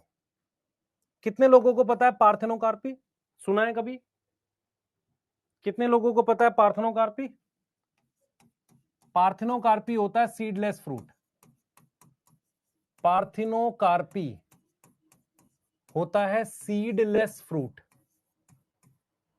अब मेरी बात अगर आप समझ पाएंगे तो आपको मेरी बात समझ में आ जाएगी। आप में से इस तरीके से आपने देखा है, ये फ्लावर होता है, इसमें ये स्टिग्मा होता है, इसमें जब पॉलन गिरता है, यहां पॉलन आता है, तो पॉलिनेशन से हमारे पास इसमें ओवरी में ऑक्सिन बढ़ता है। आप समझो मैं क्या लिख रहा हूं, मैं लिख रहा हूं कि पॉलिनेशन से हमारे पास ऑक्सिन इंक्रीज होता है किसमें, ओवरी में, और फिर वो क्या होता है, फ्रूट में डेवलप होता है। वो क्या होता है फिर, फ्रूट में डेवलप होता है। आप में से कितने लोगों ने कभी कद्दू, घिए, इसका फ्रूट बनता देखा है? शुरुआत में एक ट्यूब बन जाती है, तो शुरुआत में ऑक्सिन थोड़ा सा होता है, उससे फ्रूट बनने लगता है। अगर उस फ्लावर की पॉलिनेशन हो जाती है तो पूरा बड़ा लौकी तो मतलब बन जाता है, तोरी, कद्दू, कद्दू मतलब किसको बोल रहे हैं हम, पंपकिन को बोल रहे हैं। मैं ये कह रहा हूं कि अगर आपने कभी पंपकिन का फ्लावर देखा हो तो उसमें क्या है, थोड़ा सा फीमेल फ्लावर में फ्रूट बन रहा है, ऑक्सिन बढ़ने से ओवरी फ्रूट में कन्वर्ट होती है। पर कुछ ऐसे प्लांट है, सम प्लांट्स ऐसे हैं जिनमें विदाउट पॉलिनेशन या विदाउट फर्टिलाइजेशन ऑक्सिन का लेवल बढ़ जाता है। विदाउट पॉलिनेशन ऑक्सिन का क्या है, लेवल इंक्रीज हो जाता है, ऑक्सिन का लेवल इंक्रीज हो जाता है, इसीलिए उनमें सीडलेस फ्रूट बनता है। मेरी बात समझ में आई कि नहीं आई? ये नेचुरल बात है, दिस इज नेचुरल, जो ऊपर लिखी मैंने, ये नेचुरल कंडीशन है, दिस इज नेचुरल कंडीशन, कि जब पॉलिनेशन होगी तो क्या बढ़ेगा, ऑक्सिन का लेवल बढ़ेगा। लेकिन कुछ ऐसे फ्रूट हैं जैसे सीडलेस कुकुम्बर, वहां पर क्या होता है बेटा, हमारे पास एग्जांपल में बनाना लिख सकते हैं यहां पे, वहां पर सीडलेस फ्रूट होता है। सीडलेस फ्रूट क्या होगा बताओ, प्रमोट पार्थनोकार्पी, एग्जांपल बनाना। एग्जाम बेटा आपको मैं ये 7 रूल लिखवा दूंगा बिना समझाए, आप रट लोगे पर एग्जाम में भूल जाओगे।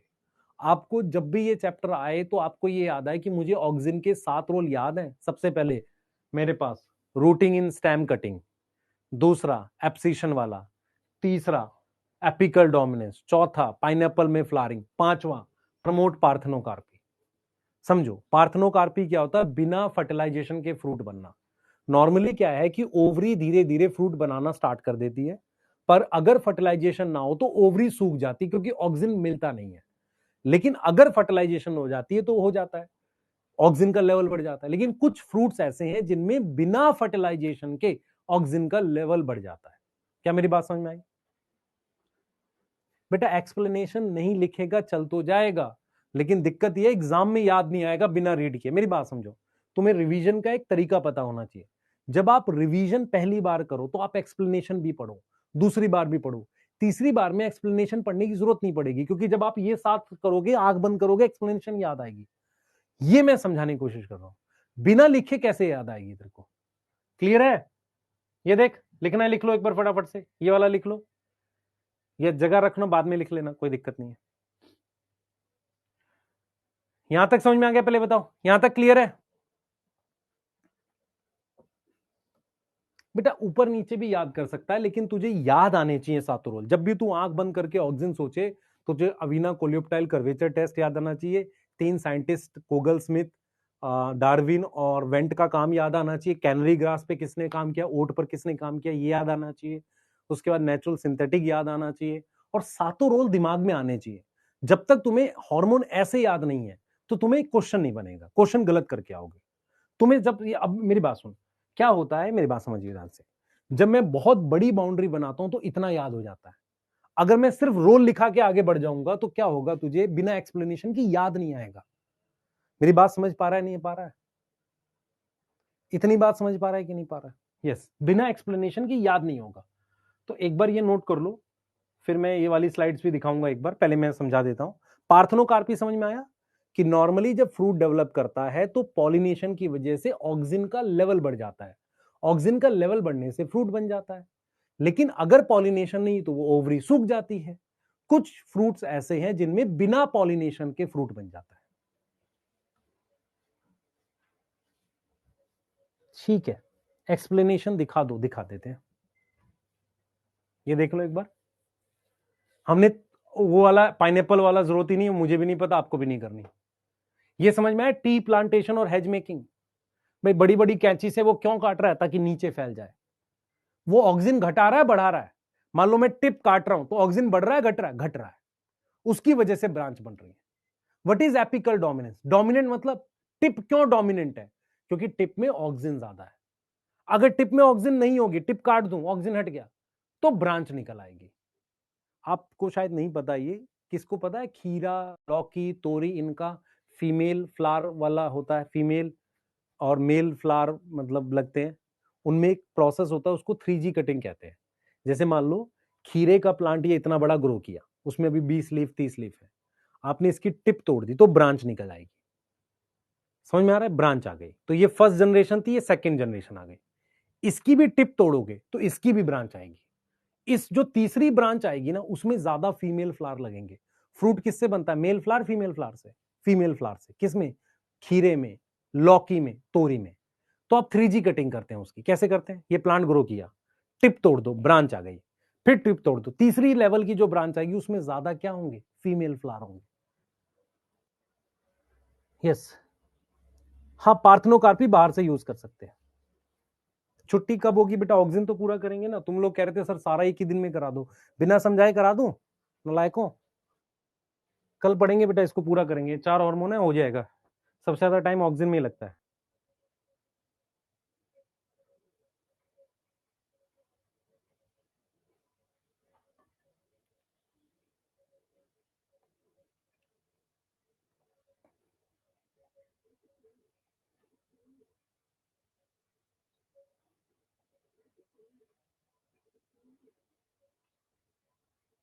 ठीक है, आगे आ जाओ। अब इधर देखो, हमने पढ़ना है 6th रोल। 6th रोल में क्या है? ऑक्सीजन जो है act as weedicide against dicot, अब जरा इसकी एक्सप्लेनेशन देखना। ऑक्सीजन क्या करता है जरा समझना। ऑक्सीजन क्या करता है हमारे पास? मेरे पास ये डाइकॉट प्लांट है और ये मेरे पास मोनोकोट प्लांट है। मैं दोनों पर ऑक्सीजन स्प्रे कर रहा हूं, लीफ पर ऑक्सीजन स्प्रे कर रहा हूं। तो ऑक्सीजन क्या करता है? Oxygen in dicot leaf fall promote करता है, लीफ को गिरा देता है। इसको कहते हैं डीफोलिएटर। डीफोलिएटर देखो, फोलिएज का मतलब होता है लीफ, डीफोलिएटर मतलब लीफ गिरा देना। सही है। तो ये मोनोकोट है, तो मोनोकोट पे कोई इफेक्ट नहीं पड़ता। मोनोकोट मतलब ग्रास, इस पे कोई इफेक्ट नहीं है, नो इफेक्ट। और डाइकॉट में क्या करेगा? लीफ गिर जाएगी, लीफ फॉल। अब इसको यूज कहां करेंगे? मान लो मुझे इसको यूज करना है, इसको कहीं यूज कर सकते हैं घास के मैदान बनाने के लिए। तो इसकी एप्लीकेशन क्या है बेटा? एप्लीकेशन है इसकी, एप्लीकेशन क्या है? ग्रास के मैदान, ग्रास के लॉन, ग्रास लॉन जिसमें डाइकॉट वीड होता है। डाइकॉट क्या है? वीड है। सही है। और किसको यूज करते हैं बेटा? यूज क्या करते हैं बताओ इसमें, अगर किसी को समझ में आ रही हो मेरी बात। यूज क्या करते हैं? ऑक्सीजन कौन सा यूज करते हैं? 2,4-D, 2,4-D यूज करते हैं। कैसे काम करता है? डाइकॉट में। घास के मैदान कैसे बनाएंगे? डाइकॉट क्या? वीड है, और ग्रास क्या है? मोनोकोट है, उसकी लीफ नहीं गिराएगा। मेरी बात समझ में आई नहीं आई? ये घास की लीफ नहीं गिराएगा, ये घास की लीफ नहीं गिराएगा। किसकी लीफ गिरा देगा? किसको मार देगा? डाइकॉट को मार देगा। यस। हाँ मोहम्मद कैफ बेटा, छुट्टी का वक्त हो गया। ठीक है, यस, है ना? तो 2,4-D act as a weedicide against dicot. Application क्या है? घास का मैदान। मैं यहां पर अगर लिखूं, एक और चीज ऐड कर सकता हूं यहां पर आपके लिए, एजेंट ऑरेंज। याद करो, 2,4-D use as agent orange, ये आपकी हिस्ट्री की बुक में था सर, हमें याद नहीं किस में, वियतनाम वॉर में, वियतनाम वॉर में ये था।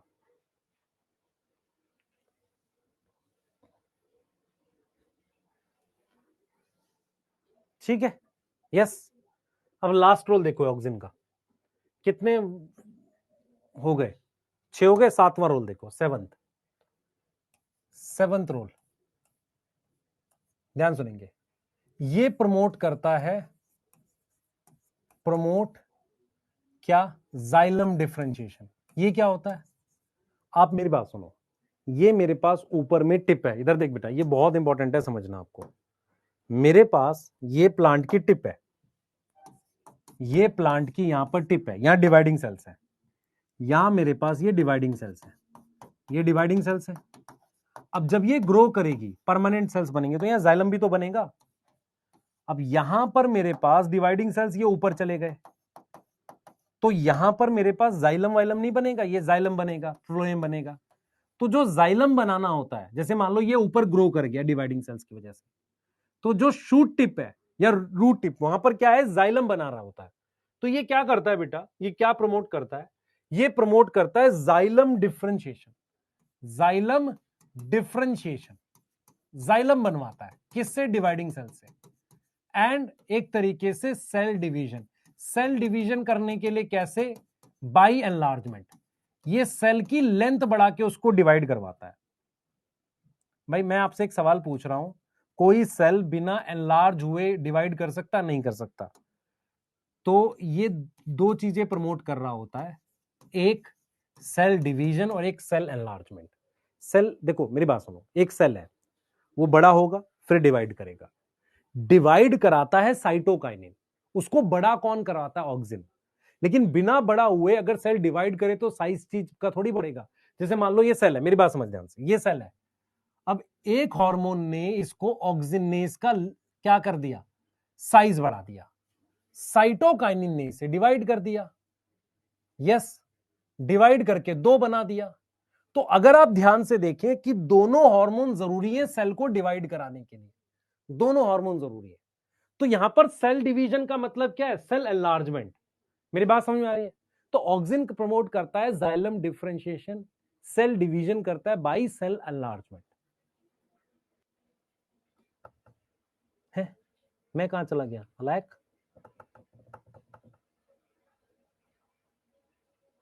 ठीक है, कल इसे कंप्लीट करेंगे सुबह 9 बजे, आप रिवाइज करके आए ऑक्सिन को। हम लोग 4 हार्मोन है, क्यों 4 पढ़ पाएंगे, क्योंकि ऑक्सिन सबसे बड़ा होता है, 2 छोटे हैं इसमें, एक छोटा है, एब्सिसिक एसिड में ज्यादा है नहीं, तो मेन 3 पढ़ने हमें, जिबरलिक एसिड, साइटोकाइनिन और इथिलीन। एब्सिसिक एसिड बहुत छोटा होता है। ठीक है, तो कल वाली क्लास में ये कंप्लीट हो जाएगा चैप्टर आपका। और अगर आप ध्यान से देखोगे, एक्सप्लेनेशन जरूरी होती है, ऐसा नहीं है कि बिना एक्सप्लेनेशन की चीजें याद होंगी।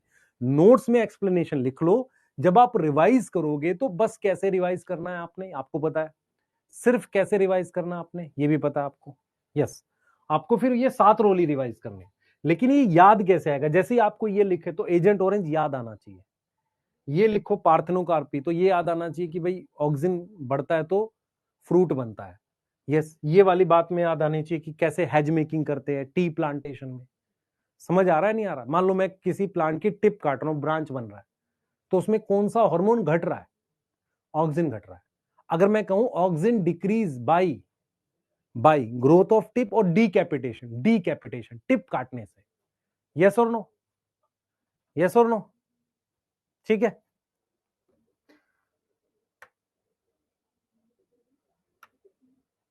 यस, ठीक है। अब आप क्या करेंगे, आज आज एक बार रिवाइज करेंगे सिर्फ ऑक्सिन को अच्छे से, एनसीईआरटी की एक एक लाइन, मैंने सारी लाइनें कवर करी हैं, आप आराम से रिवाइज करेंगे। देखो ये आपको आराम से आ जाएगा, जैसे फ्लावरिंग इन पाइनएप्पल, देखो आराम से एक एक लाइन समझ में आएगी। फिर लीफ ड्रॉप, ड्रॉप समझ में आता है, गिरना, अर्ली स्टेज में। Prevent fruit and leaf drop, early stage मतलब यंग में, और ओल्ड लीफ को गिरा देगा फ्रूट को, ये सारे हैं। रूटिंग इन स्टेम कटिंग, तो प्लांट प्रोपगेशन क्या होता है, एक रोज के प्लांट से बहुत सारे प्लांट बनाना, यस, हॉर्टिकल्चर में यूज कर रहे हैं। फिर देखो एपिकल डोमिनेंस। अगर मैं शूट टिप काट दूं तो उसे क्या लिखेंगे? Decapitation. Growth of lateral bud, lateral bud याद आया किसे कहते हैं? ये देखो, इसमें मैंने ये टिप काट दी ये वाली, तो यहां से बड से ब्रांच आ जाएगी। इसको कहां यूज करते हैं? टी प्लांटेशन में, हेज मेकिंग में। Can you explain why? Tea plantation में जितनी ज्यादा ब्रांच होंगी उतनी ज्यादा लीफ बनेंगी, इस वजह से। डीकैपिटेशन मतलब टिप रिमूव करना। Growth of lateral bud, lateral bud समझ में आता है? यहां पर जब लेटरल बड बनेगी, यहां पर एक्सिलरी बड बनेगी, इसी से तो ब्रांच बनेगी। यस, क्लियर है? बताओ। ये देखो, और ऑक्सिन को कहां यूज करते हैं? पार्थेनोकार्पी। देख लो फटाफट से, पार्थेनोकार्पी। तो पार्थेनोकार्पी आपको पता है बनाना, हमने इसने एग्जांपल टोमेटो लिखा है, लिख सकते हैं, टोमेटो लिख सकते हैं। हर्बिसाइड। और बेनली किसका? ये आया था 2024 में या 25 में आया हुआ है। किसको मार रहे हैं? डाइकोट को मार रहे हैं, ठीक है। और नॉट अफेक्ट किसको? मोनोकोट को अफेक्ट नहीं करता। इसीलिए इसको क्या करते हैं? घास के, वीड फ्री घास के मैदान बनाते हैं। Yes, control xylem differentiation and help in cell division. ये देखो लास्ट करा हमने एक एक लाइन एनसीईआरटी। यस, ठीक है बेटा, चलिए। हाँ, मैं कल से आपको रिवीजन प्लान देता हूँ, है ना। कल क्लास खत्म करके क्लास में भी दूंगा और वैसे भी बताऊंगा, एक वीडियो डाल के प्रॉपर प्लान दूंगा। प्रॉपर तरीके से 1 महीने मेरे हिसाब से चलोगे, आपको हो जाएगा। Yes, bye. एनसीईआरटी मेरे नोट्स में, आप नोट्स अच्छे से करिए। बाय।